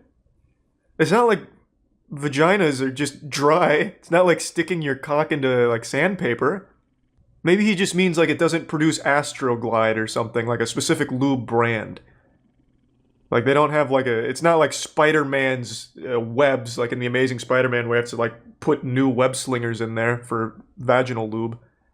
But vaginas actually do get lubricated themselves. They're like a self-lubricating apparatus, really. Kiss your daddy goodnight. Sleep tight, princess. So this is when he finally started to believe this could all be a fucking setup. As if there wasn't an entire fucking 3 seasons of an extremely popular show all about this exact same thing. Even being fully aware of this very real possibility. Literally for like the 10,000th time in this conversation. Yeah, I guess every time he busted a nut, he started to realize this could all be fucking fake and a setup. But then after post-nut clarity faded away, he went right back to the, let me suck your fucking toes and take a shit. Here, he doesn't want to be... Let's go have a talk. How about on that bench right there? Okay. Can we give him a lav mic so we get better audio? Let's really go in here. Put this on, EDP. Right here? Coming out here to... Glasses off. Okay. Go ahead. Well, I was actually coming out here to pick up a cupcake and then go back home. Oh, okay. There was... Do they sell cupcakes that was in this driveway? Oh, okay. So you should title a video instead of, your video almost threw hands with a 13-year-old. You should title your video almost hands with a 13-year-old. I think that'll get a lot of hits, EDP. I think so. Yeah. Oh. So this is you. Good one. So he's got like a whole little routine So, prepared. What made you? So you initiated conversation with a 13-year-old knowing she was 13. Yes or no? Correct. Okay. So is that a good? That guy in the background's trying so hard to seem like he's not listening. You've been exposed for this before. Correct. And you called them, but this is damning. Right. I had to make sure myself. Do you recognize me? No. Okay. I had to make sure myself. Well, that didn't really work. You don't have the Chris Hansen prestige yet. Me and my friend Keisha. Do you know who I am? Nope. Hilarious, man. Okay, that hurt. What I don't understand, why are you attracted to like 13-year-olds? Like, why are you attracted to underage? That's a good question, yes. Why do you like children? In one of the... Asking the hard-hitting questions. You've always wanted to be with someone younger. Like, you like cops. Right. Like, what goes through your head? They should have rehearsed a little bit like what they want to ask. Real, man. What goes on? So why are you a pedophile? Is loneliness, dude. I'll be completely honest with you, man. Do what Chris Hansen does. He does a really good job with interviews. Like, we're not like that. We're not like that. We're not attracted to minors. Bro, come on, man. You know exactly what it is, dude. But no, we're attracted to female our own age, dude. Let this be known. Let this be known. I am not a... So what are you? If you're here to meet up with a 13-year-old girl after sending... He hit it up like it was a catchphrase. Hey, not a pedophile. A guy that is... But we can't forward this to cops because most definitely this is not your first time either, right? Right. This is absolutely... Whoa. This is actually... This actually is my first time. You just said it wasn't your first time. Yeah, that was Now you say it. that. That was a bit rough on that one, EDP. The first time was. You've done this before, yes. But I mean, no, though. Right? Yeah. So now, as far as the whole fantasy goes, you know what I mean? Let's be real, okay? You know what I mean? Like, what does that mean? Stop saying you know what I mean. Don't know what you mean. Sexual fantasies, that's what I mean. Okay, so sexual. And I'm not calling you the P word, if you know what I'm talking about. Look at these screenshots. I'm not calling you the P word. Yeah, but you know what I mean. Do you fantasize about females under the age of 16, yes or no? Sometimes. Yes. Okay. What are you doing? Holy shit. You fantasize about a 13-year-old, correct? Yes or no? Correct. Okay. Holy shit. This is fucking rough. Holy shit. I know, but you said earlier it was your first time. Like. Okay. Oh my god. So we'll get to that. So you said, so 13 is the fantasy. Like for me, okay, 18. I think there's hot 18-year-olds. I wouldn't do anything with a 17-year-old. Right. But there's hot 17-year-olds. Right. But I don't go, yeah, when I see a 17-year-old. I'm just like, I can't do it. Like it's just not right. What are you going on about? Maybe about 7 8 months ago. This is just an extremely long confession. He's not fighting any of this. What was it that made you realize? Holy shit. For example, it's a bad analogy. You know, like if there's a hot 19-year-old into me, I'm like, oh, awesome. But if there's like, I shouldn't say there's such thing as a hot 12-year-old. But if there's a 12-year-old into me, a 13-year-old. Jesus Christ. Never. So what makes it okay to you for you to come here? It doesn't make it okay. I'm just being honest with you. The screenshots, of course, I did. But like, why would you send it to a 13-year-old? Like, and that proves that you were turned on by it. Well, he said that a million times. We know that. Because you were hard when you were doing. Obviously, yes or no. So he said that millions of times. I read it. What were you gonna do when you came here? I felt like I knew his cock pretty well by the end of those messages. Honestly. Chris Hansen did it very well. Chris Hansen was a beautiful weapon against pedophiles, but YouTubers are not. Like, the only reason this video even surfaced is because they were finally able to get full ads on it. If this video never got ads, this wouldn't have even come out. They would have just let it ride, or let it die. They're really just in it for, like, views to exploit bad people like EDP. This one seems staged. Okay, I can tell you this one is definitely not staged because his entire YouTube career has ended. This one is definitely not one of those fake ones. I can assure you of that. Like, even the interview it's not even an interview. The questions are, so you're a pedophile, why? I also like hot girls, but if they're 17, it's like, they're hot, but, you know, I can't do that. It's like, what are you fucking talking about? Like, you should have just taken Chris Hansen's script. You know, not this. Did they call the cops? That's what I don't know. Like, I don't know if they even get law enforcement involved. If you take their word for it, they do. But I don't know. I don't know enough about them, so I couldn't tell you yes or no. I would hope so. Like, if they went through all this effort, did a full investigation, and didn't give it to authorities, they should also be at some level responsible for, like, endangering minors to allow someone like that to continue doing their shit. So I would think that it would go to law enforcement at some point. Okay. But this isn't the first minor you've talked to before, correct? Right. And there was more than one minor. Holy shit. Last summer I've had all these females reach out to me about you. And, you know, at first I was like, okay, attention. Honestly, I was. But then I see more and more and more. And I see you saying, if anybody finds out about this, you're gonna what a good way of looking at that. Hey, I was manipulated and abused by this guy. Attention, whore. Ballpark number of how many minors you've talked to. Like, you know, obviously it's been 5, so after 5, what would you say the number is? 6. 6? 6 minors. 6. Name them. 6? Holy shit. There's, what was her name? Is he just making this up? Because he's, like, actively making everything worse. I feel like he's just making up names. Like, yo, what the dude? Like, real talk, man. Obviously, you didn't go what the F because you're talking to a 13-year-old. Right. I believe you did know her age before, yes or no? Wrong. How old was the girl? Which one? This is unreal. What about the cameo?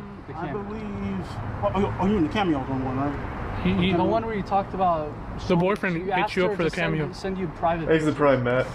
probably 14, maybe 15. I'm not sure. But that was number 2. So, seeing this really makes me appreciate Chris Hansen's work even more. You do explain why you find her attractive, but I was just trying to... I guess I never even stopped to consider how hard it must be to do something like this. Girl number 3, girl number 4. This is so long for no reason. They're saying nothing. They're not actually interviewing him. In all these situations where you're in Okay, I'm just gonna skip a little bit. Do you guys mind if I skip a little bit? This is really bad. Like I thought it was last time. You're soliciting child photos from this girl. Right. That's another charge, you know that, right? Right. Do you know how many charges you did here today? 3. More than that. What, you counted them like Pokemon cards? Three charges, collecting them all? 2 counts of graphic photos. You asked for graphic photos from this girl, and you came here to engage in sexual activity with a 13-year-old. Well, hold on. This is like an actual question. Like this is actually hitting him with something. Actually something. They're not misdemeanors. They're not infractions. Hold on, let me see where this goes. They're felonies. So you were also a little bit submissive to her, yes or no? So what? You were a little bit submissive to her, yes or no? I was. Do you like being? Do you have a fantasy? So you did make you fantasize about 13-year-olds, yes or no? Okay.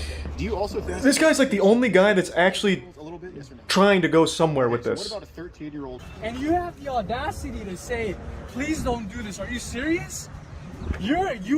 We should be asking you, please don't do this to minors. I mean, he's like that guy, or the girl in Game of Thrones walking around with the bells. Shame. Shame. He's calling a friend right now. Yeah, he's at the apartments. Well, yeah, he needs to get picked up. Right now. Philip? Just please come.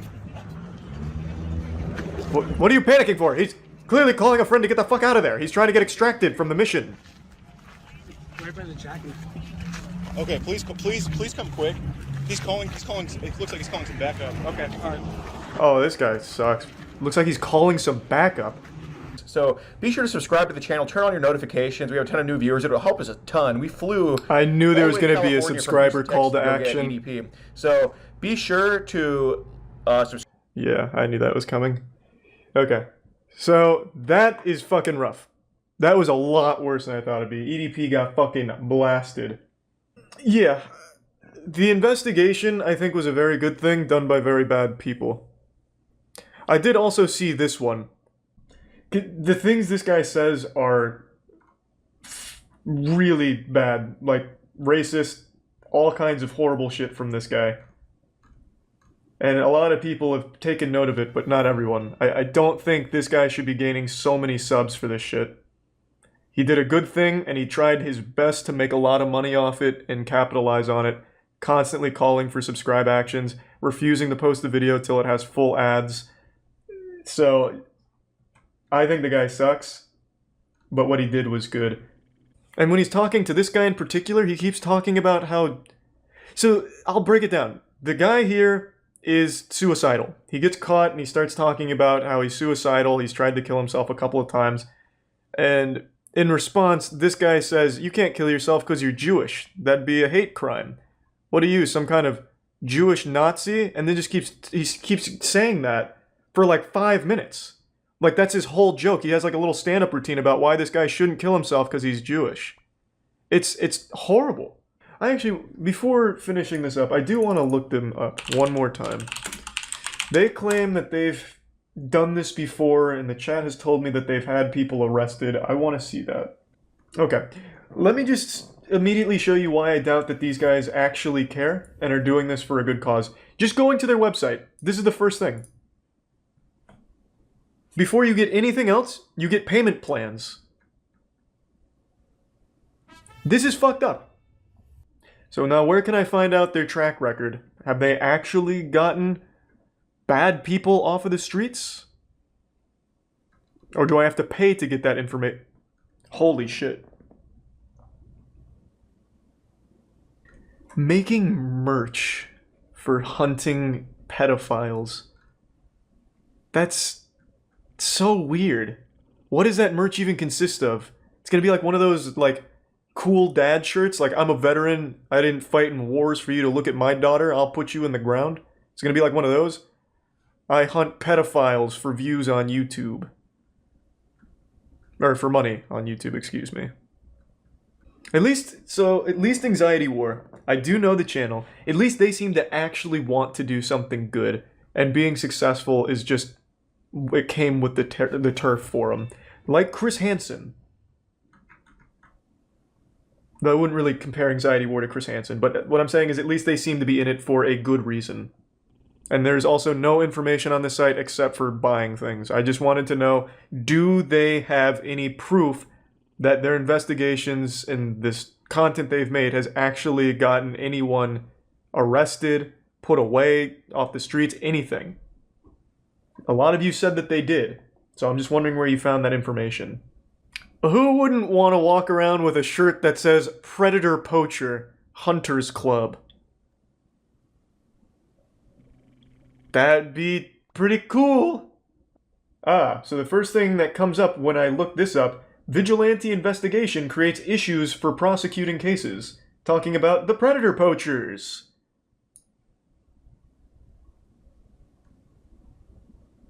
Wonderful. There's not a lot that the police can do to sanitize a bad investigation from a legal perspective. So they actively made it difficult to prosecute a pedophile. They're doing the opposite of helping. Yes, here's the main difference. Something I talk about. Things like To Catch a Predator is done in collaboration with the law enforcement. So that way it's done in the right way so that they can actually face legal ramifications. Okay, so here's a positive one. I don't know if this is the same group because the guy behind it asked to be uncredited and unnamed, which does not sound like the Predator Poacher guy at all. But a vigilante predator hunter got 2 people arrested, and one of the charges stuck. I don't think this is the same group though because the guy explicitly asked to not be named. Whereas this guy wants all of the limelight possible for as much money as possible. So I don't even know if that's the same guy. But if it is, something has really changed along the way. That was in March of last year. Yeah, the benefit here is, as opposed to the other ones, EDP was a public figure that was preying on children. So even if he doesn't get any legal charges, which I think the evidence is there that should work, even if he doesn't, he's now lost the platform where he was preying on kids. So that in and of itself is a good thing. I would normally agree with that, Nobud, but the thing is he was using his public platform to prey on people. So he should be publicly shown in this light, so that way people can avoid him. I think that is very much the right way of handling this case in particular to make it all public. I don't think anyone's sympathizing with the Predator. It's really just a matter of the person who caught the Predator is so unlikable that you can't help but mention it when talking about the story. I really don't think there's anyone on EDP's side. Everything he said and did is deplorable. But when you have the guy who caught the Predator saying, like, quickly get here, he's calling for backup, you can't help but be like, holy shit, not only is the pedophile evil, but this guy's also evil. Like, you know what I mean? It's hard to just focus on one guy when they're both bad. Hey asshole, I've got 2 important questions for you. How far would you go for a sponsorship? And how far would you go for YouTube views? Would you crash a plane? Would you commit a felony? Huh? If your answer to that question is no, then you're a pussy and a coward. Take it from my man Trevor, who recently possibly crashed his plane on purpose for the sake of a viral YouTube video, which was also a sponsorship deal. It's a pretty wild story and one that I've been following actively since the day it was posted, which was about 13 days ago now. So just to break it down, I'll go ahead and play some footage quickly. An extreme YouTuber named Trevor who's known for doing extreme shit like piloting, parachuting, skateboarding. I swear to God, this dude will finger blast your girlfriend while hitting a kickflip. He recently posted a video called I Crashed My Plane, and in the video he takes his friend's ashes and says he's going to spread them over his favorite mountains, but while on the flight, something goes awry. The engine stalls and he immediately abandons ship and just bails out of the plane. It honestly looks like in a video game when you press the wrong button when piloting, you just like accidentally jump out. And then he makes sure to get his GoPro and selfie stick ready so he gets some awesome footage of him skydiving, basically, from the plane that is inevitably going to crash. And while watching this, it seems like a scene right out of the Power Rangers movie from the early 2000s with Ivan Ooze, where the Rangers skydive, but they're hitting like all these gnarly tricks on a surfboard. That's the exact same vibe I got from this part. And then he parachutes, he lands, and then he hikes up to the crashed plane to observe the wreckage. And you can see it's completely totaled, it crashed into the side of the mountain, and then he's just kind of talking about it and then hikes back to civilization. Now, I watched this on stream last night. That's twitch.tv/moistcritical. I stream every day. Come stop by. It's the only stream guaranteed to get you laid. I'll put a link in the description. And while watching it with chat, we were just kind of going over everything, and then I watched a video that kind of talks about all of the things that are wrong with it. I'm no pilot. I'm really fucking dumb when it comes to aircrafts and everything, but there's a lot wrong with the video that the actual pilots have pointed out, and a couple of them that I'd like to just mention right away is almost no pilot flies with a parachute. That is very alarming for most pilots to see, apparently. And even he himself never flies with a parachute. In all of his other videos, he's never wearing one while piloting. He also doesn't really try to do anything to solve the problem. When it stalls, it also stalls at a very convenient cruising altitude. And instead of trying to actually fix the problem, he just immediately bails out. And as another YouTuber pointed out, it's very suspicious that while something has gone wrong with the engine, we never see inside of the cockpit. All the cameras, like there's 12 cameras on this fucking thing. It's like a goddamn complete 360 video basically of all the camera coverage, but not a single time while the engine is apparently malfunctioning do we see anything in the cockpit. We only get the outside exterior shots of him about to jump out. So that was another very suspicious thing. A couple other pilots pointed out weird things that they noticed in the cockpit itself before everything goes wrong, and just so many things that make this video very suspiciation. Seeing the YouTuber who crashed the plane for views? Yeah! I actually saw that the day he posted it. Someone sent me in an email. Yeah, his name's Trevor Jacobs, the guy who crashed this plane. He still got it up, too. Oh, he turned off comments. You coward. Oh, you blew it, Trevor. You blew it. Yeah, so this dude... I mean, I'll let it play. Thanks for some bees.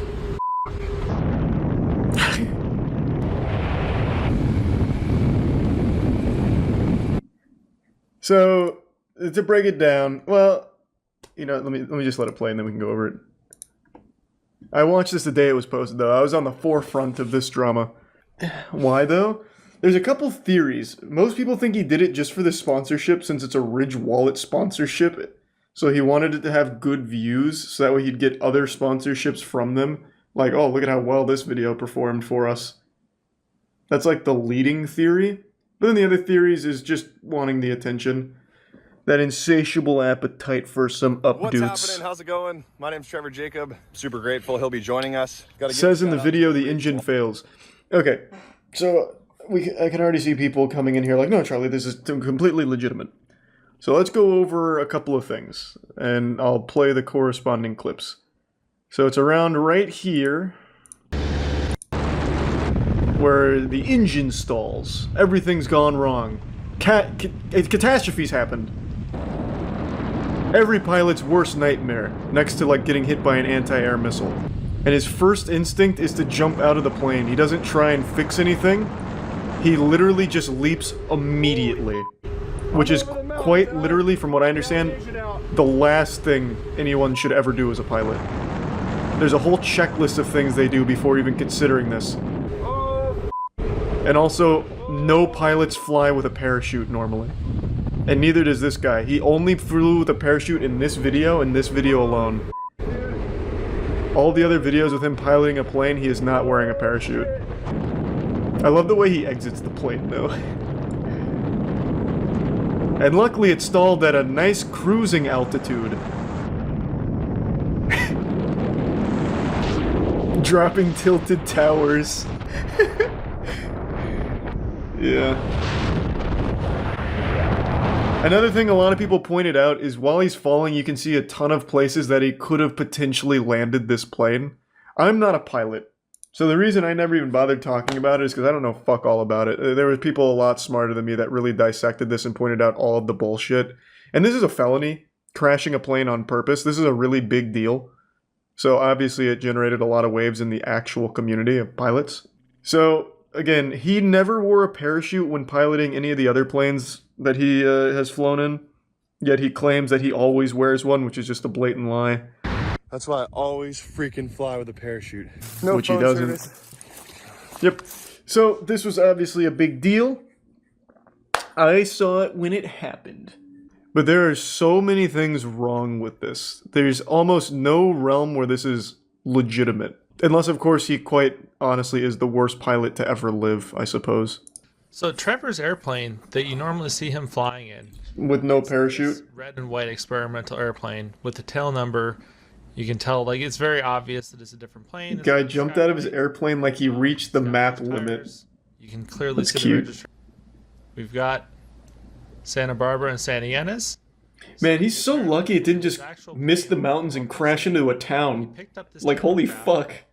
And then it does seem like the numbers have been painted over or obscured in some way, though, because you can never get a clear Why would that help his case, though? see what the numbers actually say. If you can't see the numbers, why is that helpful to him? Because they can't track the flight. Where's your paraglider? Where's But how does your that luggage? how does that help them if they can't track the flight? Can't they just watch this and pretty much plot the flight like this YouTuber did? I don't see how it's not. I don't see that how it helps them though. For no room for speculate. Okay. I mean, I guess, yeah. I suppose. It just feels stupid because if he's gonna film this whole thing, he should obviously know that they can find his course. He shows him leaving the airport, and like that's probably if 4chan can find Shia LaBeouf's flag in the middle of fucking nowhere by airplane routes and constellations, I'm sure the FAA could probably figure out where this dumb asshole was going and what mountains he crashed into, considering there was only 2 possible locations nearby. So if we take a look at the Oh my god. flight What am I looking at? we have right here in Lompoc, he said that his destination Oh my god, Jesus. Fuck. up here. So this is where he started. This is there. We're in the mainframe. I felt like I needed to say something. A lot of other people have questions too. That's another thing I noticed. The actual pilot community is for some reason like the most respectful and nicest community of all time that I've ever seen on the internet. Like in the comments before you disabled them, all the pilots that knew this was bullshit, they were like, well, there's a lot of inconsistencies with what I'm seeing here. I'd like to trust you, and I think against my better judgment I will, but here's everything that's clearly wrong about everything here. And even this guy's video, which is basically an exposed video, amounts to him just saying like, yeah, we'll give him the benefit of the doubt. It's probably just, about a lot of weird things happening. Yeah, plain people just seem super nice. And this exposed video is so big brain, I couldn't even understand half of the things he used to debunk the bullshit. For me, I knew it was garbage when someone sent it to me, and the first thing the dude did was just bail out of the plane like it was fucking GTA. He tried no troubleshooting at all from a cruising altitude where he had plenty of time to at least try and like restart the engine or like glide it to a landing nearby or anything. He's just like, yep, I'm fucking out. Peace. And then he has also one of the worst actors I've seen in a minute when he's like hiking through the place. He's like, freaking, oh my gosh, the freaking universe just saved me. The freaking universe is so good. This is why I always freaking parachute. I wonder if he's actually going to say anything about this at any point. I would imagine probably not. But he's kept the video up. So I wonder what's going to come from it. Again, it's a serious crime. Like a very serious crime. Low-key terrorist attack. I mean, it is... Yeah, not super wrong. He just bails out of a plane and lets it crash. It could have crashed anywhere. He had no control over where that thing was going to crash, nor who was in the area nearby. And as we just saw in the last video, there's like a whole town that's not far from these mountains. And by not far, I mean they're literally right next to these mountains. Now, I didn't mention this on stream, but it's something I thought of right after ending stream. If this video didn't have the plane crash, then what was the purpose of the video? It's basically just a video of a guy flying his plane and then landing it. I guess the draw of the video could have been spreading his friend's ashes, but that's a very personal thing and not exactly like a viral piece of content. And Trevor's channel is full of nothing but extreme moments. Like all of his piloting ones have like scary stories or taking people up that are very afraid, and it's all very like exciting stuff. Whereas if this video didn't have the plane crash, it's literally just him flying and then landing. And this has a sponsor on it. Sponsors typically want to be on a piece of content they're confident would perform well. A video where Trevor just flies and lands isn't exactly going to be something that really fucking pops off in the algorithm or anything like that. But a plane crash, well, that has the potential to really get wacky, and especially for a sponsorship, it'd be something they'd be confident in doing well. And I'm sure Trevor would have come up with a plan to make the content more exciting, considering all of his other content is, like, over the top, whereas this one would have just been flying and landing. So it just seems really out of character, and there could be merit to that argument where, because it was a sponsorship, Trevor felt like he needed to do something bigger, so he came up with this plan of crashing the plane. Again, all of this could be completely genuine. Maybe all of this is real, the plane really malfunctioned, there was no saving it, so he bailed out. But with everything pointed out by the actual pilots in the community, as well as everything they were able to uncover, it seems unlikely. It seems more like this was a stunt to generate views and interest in his channel and content, which is pretty fucked up if that is the case. But anyway, I just wanted to talk about this. That's about it. So yeah. I'll just say it out loud with my whole chest. I love learning about useless, meaningless internet drama. It's one of those things where I spend an embarrassing amount of time reading every little niche tiff that a community has, going to every single facet of the internet, learning about what kind of controversy or what drama is happening over there. If I spent that same amount of time that I do reading about internet drama and instead spent that time learning useful skills, I would have been able to master like 5 different skills right now, like some really cool special things like juggling and clogging. But instead, I just learn about nonsense. It's my main vice, and it's more addicting than heroin, and I recognize that it's a pathetic hobby. It'd be less embarrassing if I just made fursuits in my spare time than read about internet drama. But regardless, the reason I'm talking about it today is because I recently watched Wavy Web Surf's new video on YouTubers that are in prison, and I was confident that I would know everyone that he was about to speak on, and I did know all of them, except one.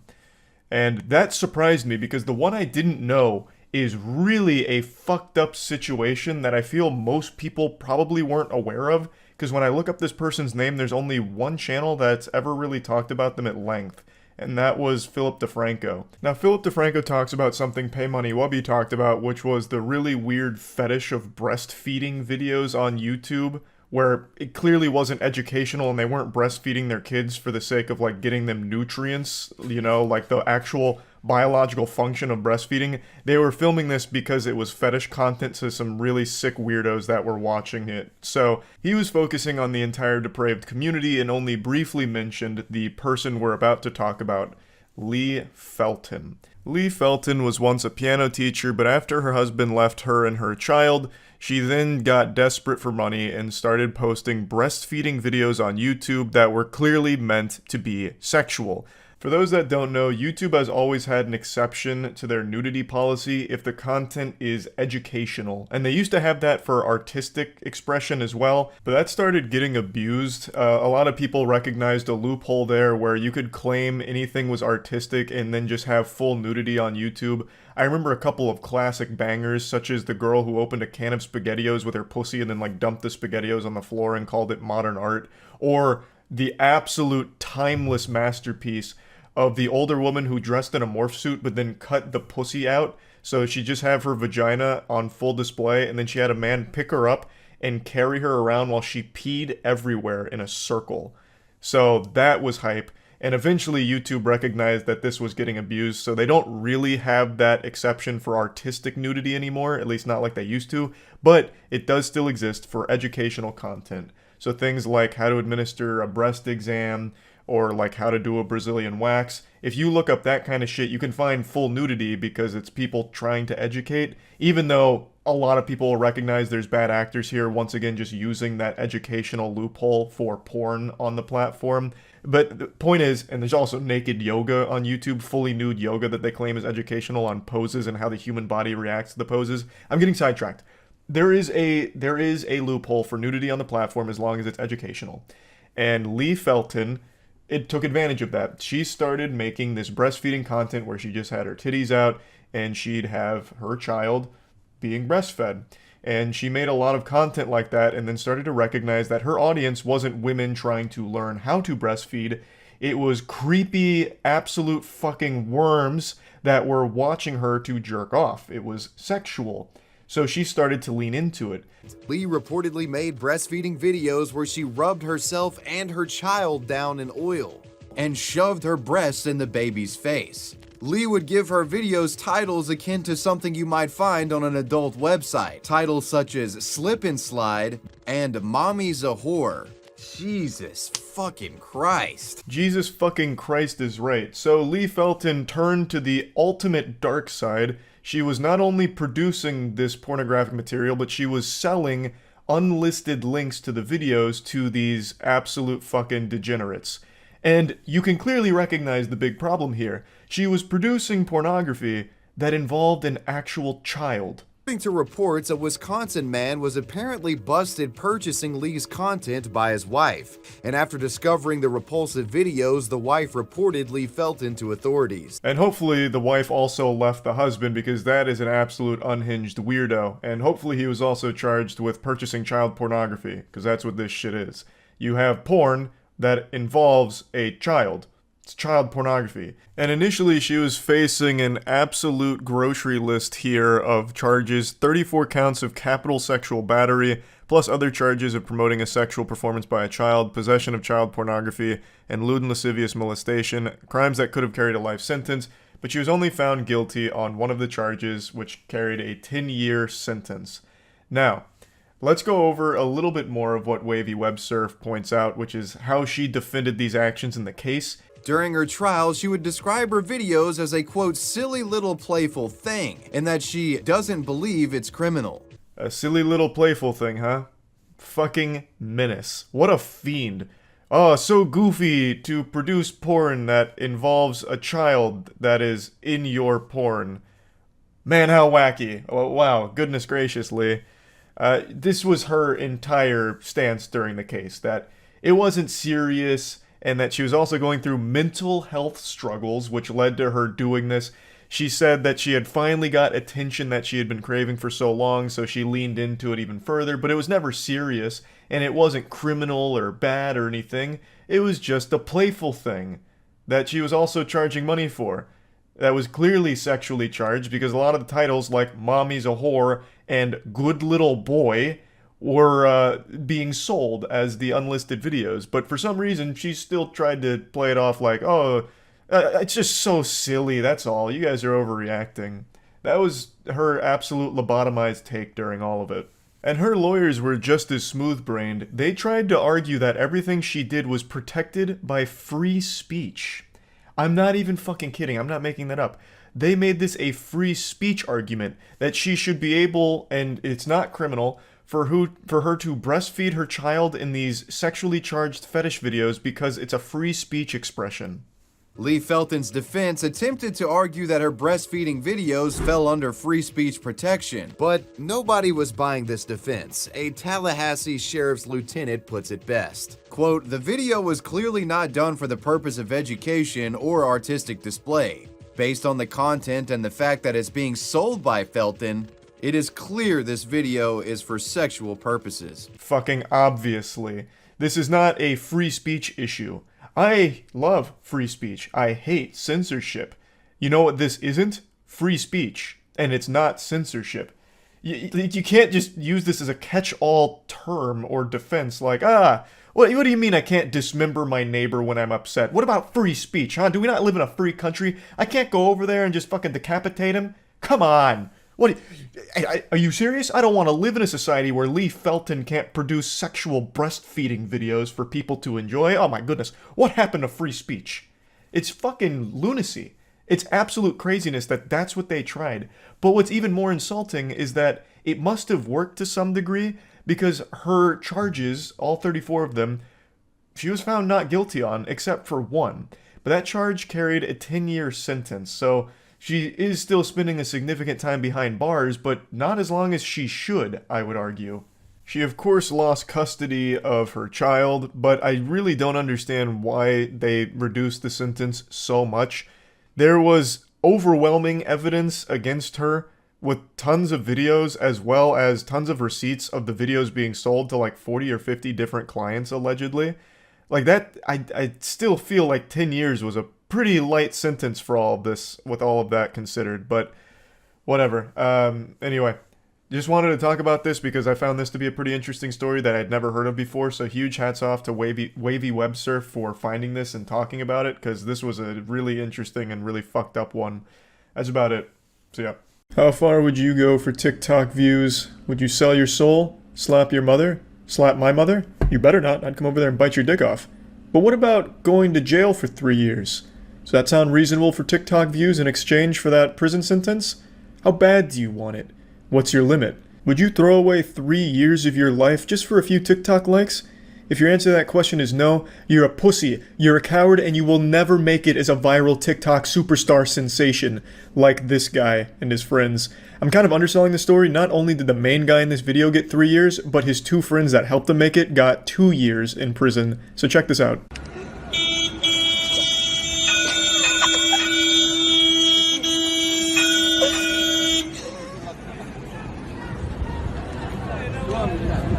What an epic prank, am I right? That shit was too lit. I almost spit out my apple juice. They got him good.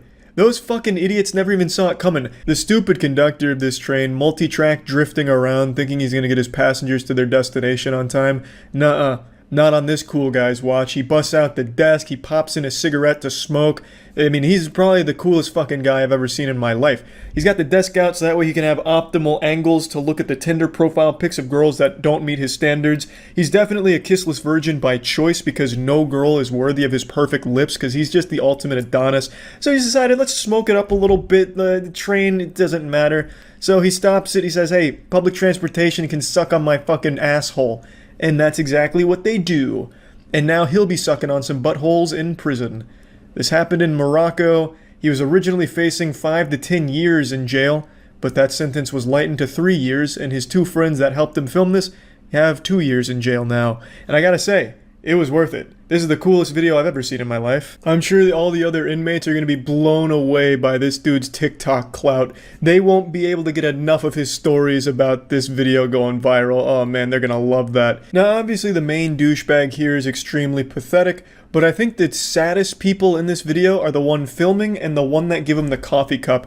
These 2 goofy goobers got 2 years in jail and got none of the internet points for it. They didn't even have their names associated with this. They were faceless nobodies who got roped into this guy's awful, dumb fucking TikTok video and are now going to jail for 2 years for it, with none of the minor celebrity status attached to it. They got nothing. They're going to jail because they couldn't tell their friend that the idea was fucking stupid. These 2 guys are absolutely your classic yes men, too afraid to say no to anything and then let you make the worst fucking decisions. You don't want friends like this that always say yes. But these guys go the extra mile and not only say yes, but encourage the awful decision and actively participate in it. Just out of pure desperation for just the tiniest bit of internet clout. They just want to latch on to the nipples of the pseudo-internet celebrity and get breastfed a little bit. Just suckle on the titties and just a little bit of internet clout, which they didn't get. But they did get a nice prison sentence for it. Now, not to sound like your grandpa complaining about loud music, but TikTok is truly poisoning the minds of some young people. Like, this shit is crazy. Everyone thinks they're the protagonist of their own anime. Everyone has this main character energy about them where they are the center of the universe. And this is just a perfect example of it. I couldn't be happier that this douchebag and his friends are actually going to prison for this. They're just attention-seeking public nuisances, an actual hemorrhoid to society.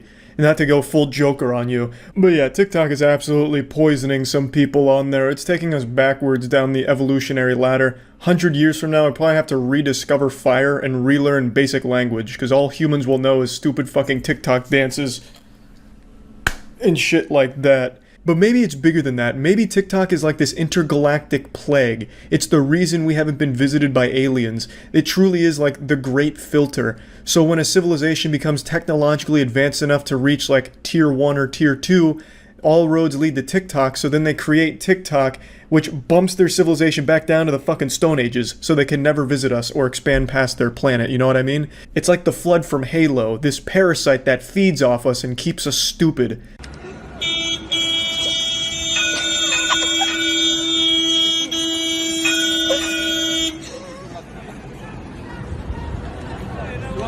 To be honest, this just kind of looks like an elaborate suicide attempt that didn't work. Like the thought process here, I'm gonna sit in front of a train and hope that it stops in time.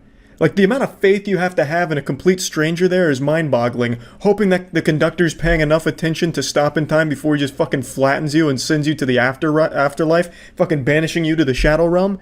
Like, it's crazy. And since everything becomes a trend on TikTok, and this was a very popular video, I'm shocked it didn't become a trend. I thought for sure this would be like the hashtag stop a train trend, where you like go on the tracks and you throw your ass in a circle, clapping your cheeks to some pop song and hope that the train stops, and then people just getting blasted by trains going all over the news. I'm actually surprised that didn't happen. Now, granted, this train isn't exactly like Thomas the Tank Engine gone wild. It seems to be moving at a slower pace than most trains I see, but it is still an extremely dangerous stunt and an extremely annoying one. Everyone on that train is now late to their shit just so you could have your 10-second TikTok video. So yeah, I definitely think the punishment fits the crime here. 3 years sounds reasonable. 2 years for his friends. I'm glad all the douchebags got thrown into the slammer. Huge round of applause to that decision made over there. And yeah, that's about it. So yeah. Merry Christmas! Tomorrow's the big day. I heard Santa Claus got a BBL this year, so I hope you've got the XL chimney so he can squeeze those playful butt cheeks down there and deliver his special presents for you that you've been asking for. And I even heard from a reliable little helper of his that if you leave goof juice out instead of milk and cookies, old St. Nicholas will be extra happy and might leave you bonus presents. And what if I told you that jolly old son of a bitch done paid me a visit a little early before Christmas with a gift that just can't help but put a smile on my face? A douchebag prankster just got arrested and is facing a Class 6 felony. This is the gift we've all been asking for. 'Tis the season, and they always say it's better to give than to receive. And this one brain-dead idiot fucking turbo moron prankster decided to give random people in a Walmart grocery aisle poison.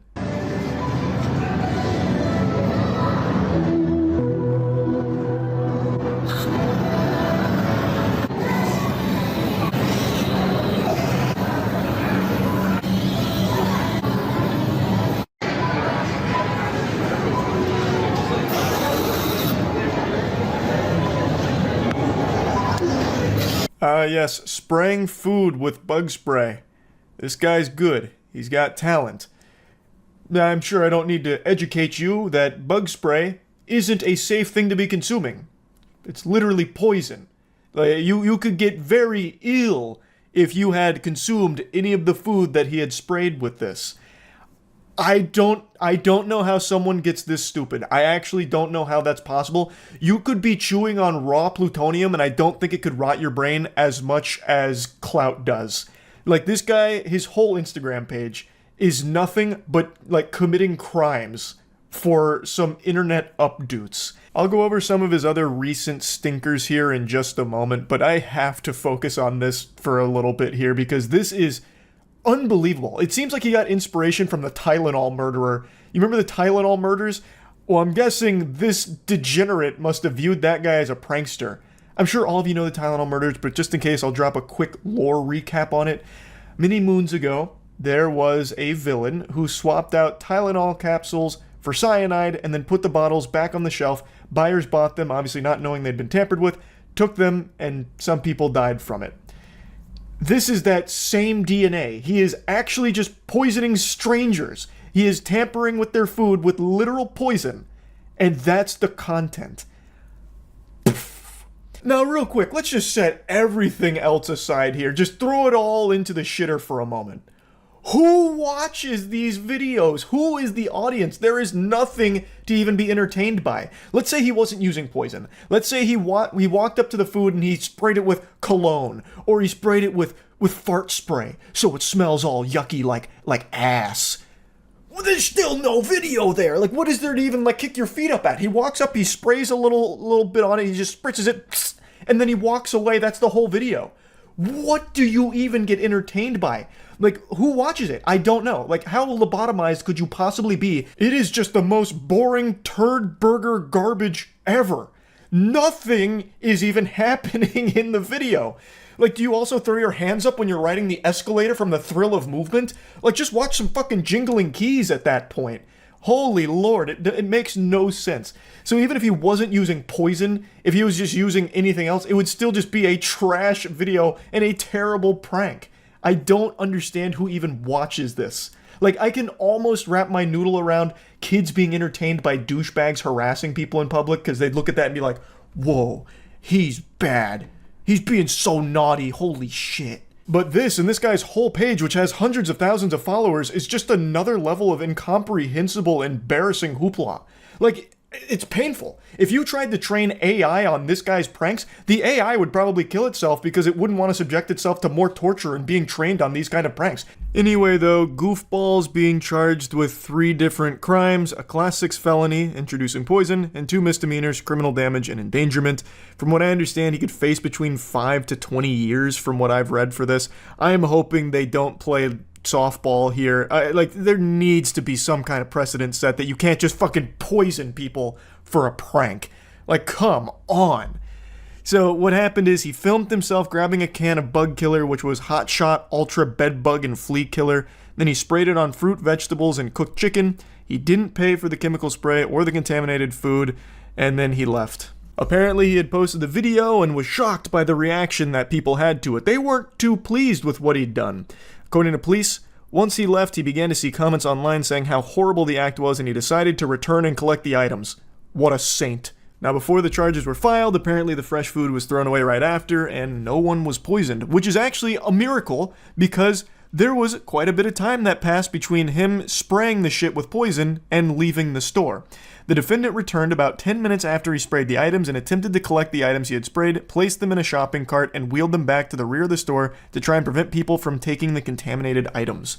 Mind you, he would not have gone back in if people didn't tell him to. If people weren't telling him that he might potentially kill somebody with this, he would have never gone back in, and people would have taken those items none the wiser and probably gotten very, very sick because, well, surprise, ingesting poison's not that good for you. And 10 minutes is a good bit of time to have passed with those contaminated items on the shelves. I can ejaculate like 3 or 4 times in 10 minutes. It's reasonable to assume that within that time frame, someone might have come in and taken one of those items and gotten super sick from it. This guy has a fucking chug jug of idiot potion at his house, and he is drinking that every single evening. How can you be so dumb that you didn't recognize that spraying poison on food can hurt people? And how could you have possibly thought even your dumbest members of your audience would think that that was a good prank?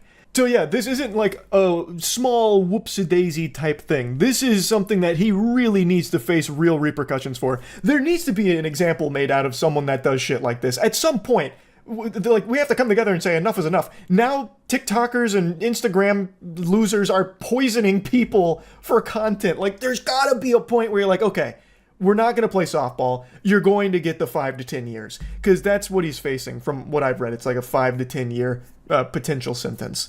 And he should absolutely get it. He should not be able to get off easy for this. Before showing you some more of his dog shit, I'd like to show you something that's probably going to make you even more furious at this guy. He admitted that he can earn between $6,000 to $10,000 a month for doing acts like these and posting them on social media. He is making substantially more money than most people working right now, just from going out there attempting to poison strangers or harassing workers or just harassing people going about their day-to-day life.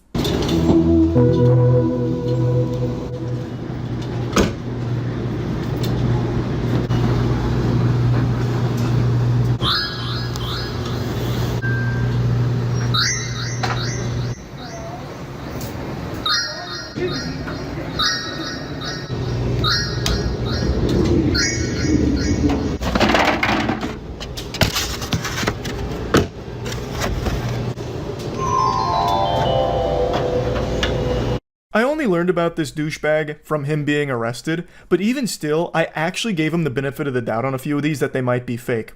But they're not.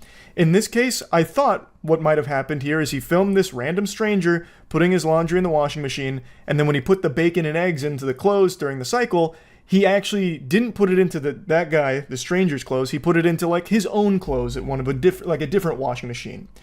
Which would still ruin the washing machine too, like that still would be destructive, but wouldn't be nearly as bad as just ruining this man's night, ruining his clothes at the laundromat. But what an imbecile I was for thinking that this guy might not be a gigantic asshole all of the time. His whole purpose is just making strangers' lives miserable for his content. He actually did just completely fuck this guy in the face, ruining his laundry, and you can confirm this because the guy comes in and puts his clothes in washing machine number 19, engages the cycle, and walks away.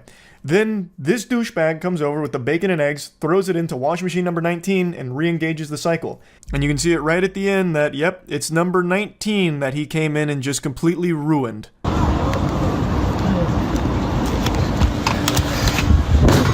This is one of his shorter ones where he nearly performs a halo assassination here on this worker that's cleaning off a bench. So he jumps on him from the top turnbuckle here while he is cleaning and could have easily have broken this guy's arm. He was cleaning the table and then jumps on the area where he is still actively cleaning. If he had stretched his hand out even an inch further, he would have had his hand broken, finger broken, or arm broken.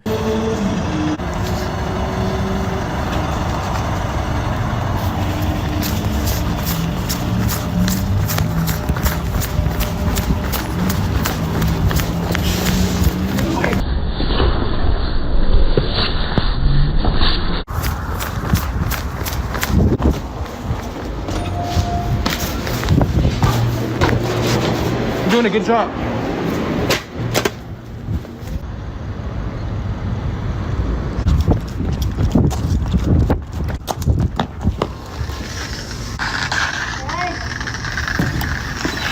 This is his bread and butter content. This is his favorite thing in the world. He loves fucking with fast food workers. He doesn't even treat them like human beings. He treats them as less than NPCs. The way he treats fast food workers is worse than how people treat civilians in Skyrim.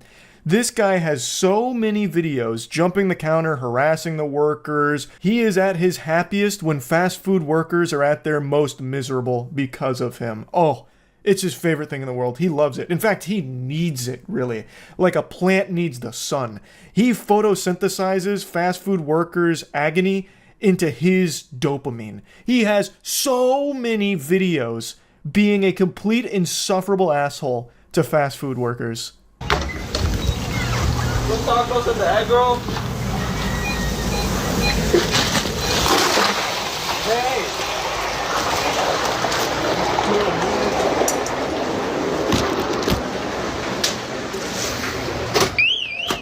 Bathroom? Bathroom 7287. What can I get for you? On a burrito? I got you. This guy super sucks. You get the idea. I don't need to keep showing you a montage of his degeneracy. I'm just hoping, with fingers crossed, he gets the book thrown at him, because he should. His most recent prank would literally have injured a lot of people in a big way.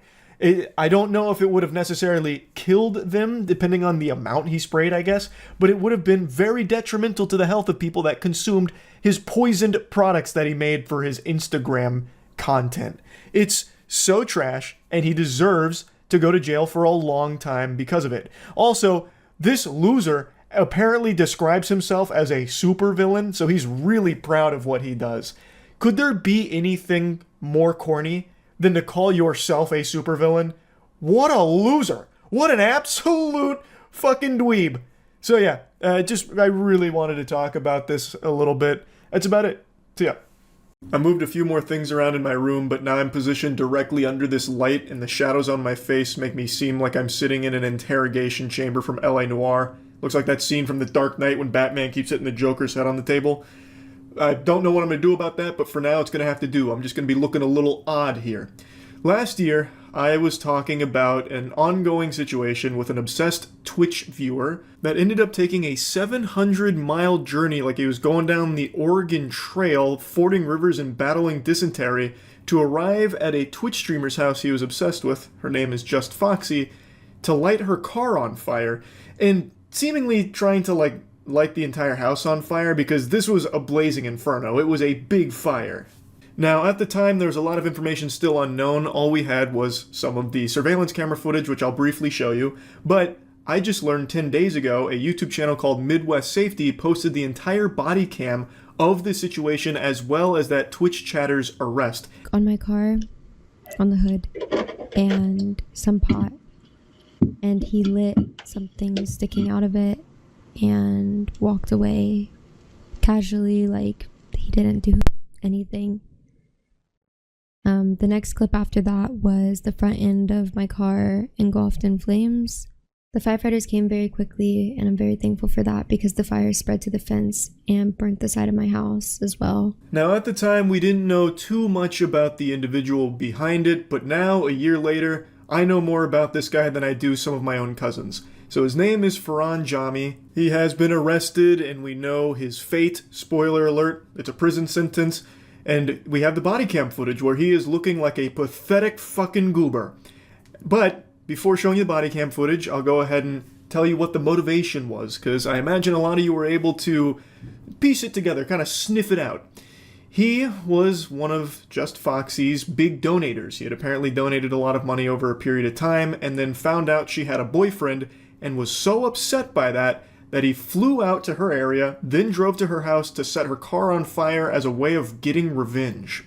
The suspect, wearing a loose-fitting pair of lighter-colored sweatpants, latex gloves, a darker-colored shirt, a hat, and a mask, sets a box-shaped object on the vehicle. He then sets another object on top of it with a fuse-like wire sticking out of it. The suspect lights it with a lighter and walks away, which leads to the entire front end of the vehicle being engulfed in flames. Here's the director's cut of the arson, and you get a good look at him and the device that he made. Dude made a goddamn Fortnite gadget here for this fire. He made a certified whatchamahooza. It's like a fucking kids next door contraption for this fire. It's like a bucket and a fuse and a brick, and then he sets it on fire and it burns the whole car down and spreads a bit to the house. This officer, as well as many others in the area, both on foot and patrolling in their vehicles, all begin to look for any suspicious people in the vicinity. 10 minutes later, officers find a vehicle parked on the side of the road, only about 2 minutes away from the crime scene. What's going on? Not exactly a criminal super genius here, not the mastermind you'd read about from like a comic book. So the guy commits this crime, and then he drives 2 minutes away from the scene of the crime and takes a bit of a snooze, or at least pretends to sleep. You don't expect a lot of intelligence from some deranged lunatic like this, but you would expect someone that just committed a serious felony to at least have the wherewithal to drive further away. But instead, he just stays at the scene of the crime, basically, and just tries to catch some Z's. Maybe he was just so satisfied with himself that he just needed to pass out for some wet dreams. Like, I don't know what the thought process could have possibly been, but that's him. He was parked just 2 minutes away from this place in the same neighborhood. Hey, what's going on? Not much. Just wanted to rest up a little bit. I have a long drive. Why are you doing it out here? No reason. Hey, keep your hand up. I'm just putting my seat up. Well, keep your hands up. Where do you live? I'm from New York. You're from New York? Yeah. What are you doing out here? Just came to visit a friend, really. Where's the friend live? Down in Cincinnati, but he's working, like, doing some construction over here. This guy's a smooth talker. He's got the silver tongue here. He's weaving some very intricate lies. I'm here visiting a friend. That's really kind of the best he's got for that. So why are you sleeping in a random neighborhood if you're here to visit a friend? It's just so good that he happens to be a fucking giant turbo idiot. Because he gets caught immediately. Thank heavens. He didn't get away with this crime at all. And this whole scenario with him only gets even more ridiculous. He is so fucking stupid, it is shocking.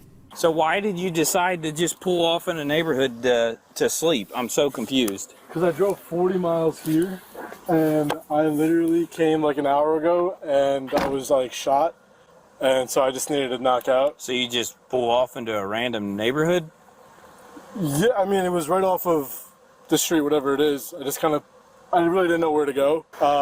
And I'm sorry if like they called the cops or something, because they probably thought I was, I don't know, doing something weird here. But I swear, like, I'm not doing anything crazy. out of left field or anything. You mind if we search the car? No, please go for it. He might actually be the worst liar ever. Playing Among Us with this guy must have been just the freest dubs of all time. He cannot spin a coherent story even slightly, and everything he says gets proven wrong within 10 minutes.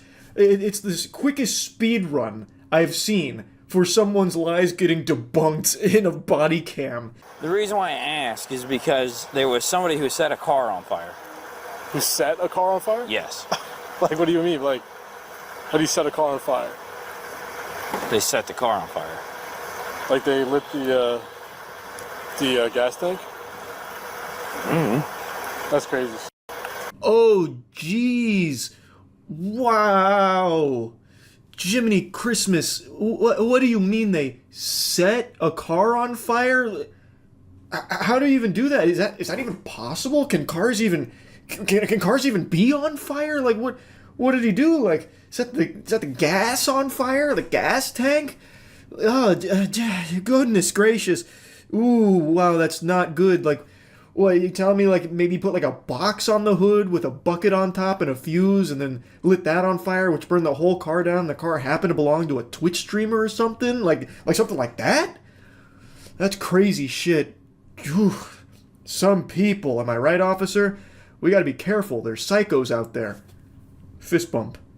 Like, this is not even a human way of reacting to something. He is an actual NPC. He's trying so hard to be, like, surprised by it that it gets into, like, fucking Neil Breen level acting. Like, this right here is, something you'd see from Tommy Wiseau's The Room. Oh, geez, how's your sex life? It's so odd, and I feel like the officer immediately knew right then and there, like, yeah, this is the guy. Who would possibly respond to this information like that? I came because I landed at CVG, and I drove. It's like 40 miles, and I was already shot from the freaking flight. So where does your friend live? Somewhere like down there, but he works up here. But no, like something like that. I honestly just made the first right off that road. Made the first right because I was like, yo, I need a place to just knock out for 30 minutes, and it ended up being a few hours. But yeah, I wasn't trying to hurt anybody here. This officer has now sent a picture from the surveillance footage that shows the suspect, so he can compare it to this man they're investigating. Yeah.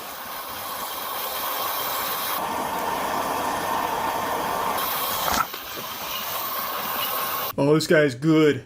Yeah, my friend, he's like down over there. I was up over here and then got all scrambled around, and then I just got a little sleepy, so I pulled on over into this neighborhood to take a little 30-minute nap, turned into a few hours. Oh, also, this guy, Goofball, he openly just said multiple times the officers can search his car if they'd like. So obviously they were going to, and they found some pretty incriminating stuff. And then the officers get sent a picture from the surveillance camera, and now they have a picture of the guy in the act of the crime, and they have the guy right there. So now they can look at that picture and look at the guy and see if they match up. And guess what? They match up pretty well. It's about the same outfit. I want to see if there's a mask in here. Here's your COVID mask. You got it? Yeah. Okay. He's got a lighter in here. He's got a torch lighter. Yeah, there's a torch lighter and a blue COVID mask in the center console. There's no luggage. There's no backpack. Yeah, there's no hat. It's not the hardest game of Where's Waldo when you have the picture of the guy committing the crime and a guy that looks exactly like it standing in front of you. He's wearing the exact same outfit. And in the car, after getting permission from the guy to search the car, they find a COVID mask as well, which also fits the disguise that the criminal was wearing. The only thing they don't find is a hat. But it's not like the hat is a fucking mask from Mission Impossible where it fully hides his identity. It's not exactly, concealing who he is. It'd be like me putting these glasses on and people going like, where the fuck did Charlie go? He just vanished. Who is that? Who's sitting in his seat right now? Like the hat isn't enough for officers to be like, yeah, it can't be the same guy. He's not wearing a hat. Must be someone else. He must have gone the other way. We got the wrong guy here. But they do still do their due diligence in finding the hat in order to 100% put this in the books that they know they have the right guy. He's got a beard, he's got the same clothing, he's got the reflective shoes, everything. Situation down the street where you lit something that caught on fire. No. I'm gonna point blank ask you. No. No? No. Okay. I understand that you're over here visiting friends, but you parked over here for a reason. Is there anything else you want to tell me? It's not me. That's not you? No. Sure looks like you and everything you're wearing. It's not me. That's not you, huh? Look a little closely. His poker face is too strong. Even when confronted with the overwhelming evidence, they even show him a picture of himself. He goes, nope, that's not me. It's actually that scene from SpongeBob with Man Ray and Patrick when it came to Man Ray giving Patrick's wallet back. While searching the area around the suspect's car, officers found multiple plastic bags with a hat, multiple sets of latex gloves, and another mask within them, not even 10 feet away from the vehicle, underneath a pine tree. Got his gloves and everything. Yep. Holy shit, how did they even find that? It was so well hidden. It was like finding the One Piece. Ferran did an extraordinary job of burying the evidence by putting it 10 feet away from his car next to a tree. You could have probably seen that by accident just by looking at his car. It was that close to it in plain sight. So they found the hat and everything else that was used in the crime. And so they take it to Ferran saying like, hey man, we found the bag that you tried to hide. Do you want to just confess to it now, or do we have to keep playing this game? Are we still going to go through this song and dance? Can you explain why no more than 10 feet from your car is a hat that matches the exact picture from the suspect in the video? I can't, but Are your fingerprints going to be on that bag? Maybe, I don't know. Is your DNA going to be in that hat? It shouldn't. Okay, so there's no way your DNA can be in that hat. So when we test it, we're not going to find your DNA in there. Yeah, I mean, you shouldn't, no. Okay. I guess I'm a little confused. This is a pretty random, off the beaten path area. I did see people walking around it. Okay, this is a very random area to be. Just when you thought the chess master was caught in between a rock and a hard place in a checkmate position, he flips the board around on you. You see, he just cooked up a really smart story here. Just so you know, I did see people walking around here. That's good. We never even stopped to think that he could be being framed by people that happen to be walking around this neighborhood at 3 a.m. That is food for thought. We might need to play with that narrative here, that storyline. Actually, I do kind of want to toy with that a little bit. I want to slap the cheeks around on it. Let's experiment here. So you mean to tell me that the criminal in the video that you have seen, that's not you. There just happens to be another person of the exact same build, wearing the exact same clothing that you're wearing, with the exact same beard, with the exact same hair. The only difference is they had their COVID mask on instead of in the center console, and they had a hat. And the real criminal, your doppelganger, was also happening to be walking around at 3 a.m. in the same neighborhood that you decided to randomly park in to take a nap while visiting your imaginary friend. That's the story you're trying to sell me on right here. Yes. Now look, when I was asleep, somebody might have come, thrown a bag there. I don't know. We'll be back with you in a bit, okay? I got pretty much everything over here that says you got gloves and a mask. In the other bag, you have gloves, a receipt, a mask, something else, and a hat. So this is everything he was wearing. So they've got pretty much everything here, and yet there is still more that they gather to prove beyond a shadow of a doubt that it's this guy. They not only have everything he was wearing and everything he used, despite him saying that his DNA shouldn't be on there, which, by the way, isn't even him saying it won't be, because he's still leaving the door open for the possibility that it might be. Like, what the fuck? How could it be there if it's not yours? Like, what happens? Your doppelganger came through, broke into your car while you were sleeping and took some of your hair or grabbed some of your spit while you were asleep and rubbed it all over the material, so that's how your DNA can show up there even though it's not yours? Like, what the fuck? He's not even saying that it won't be. He's saying that it shouldn't be. But I'm already getting off on another tangent for this fucking awful fanfic that he's weaving.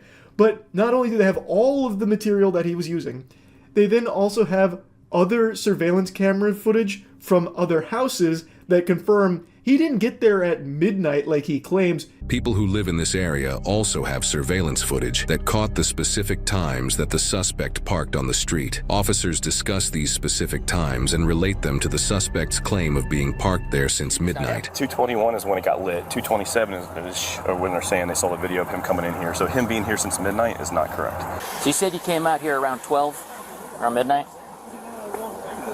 They got video of you pulling in here around 2:25. You've been lying to us from the start, man. So we're taking you back to the PD. I know the evidence is overwhelming, but I'm not the guy that did this. I don't know what to tell you. I'm just not. I'm just not the guy who gets my hands dirty, you know? Like, it's just not me. A convincing argument from Ferran here, but the evidence was too much. Every single piece of his story was proven wrong, all in the time span of like 20 minutes maybe. They not only got the accurate time for when he really did pull up, which was minutes after setting the car ablaze, but they also found all of the pieces of clothing and items used in the crime as well, and a picture of him at the crime. So, I think they've got the right guy, I'm pretty confident to say, and he was sentenced to 46 months in prison for this crime. So yeah, just wanted to give you a follow-up to all of it. That's about it. See ya.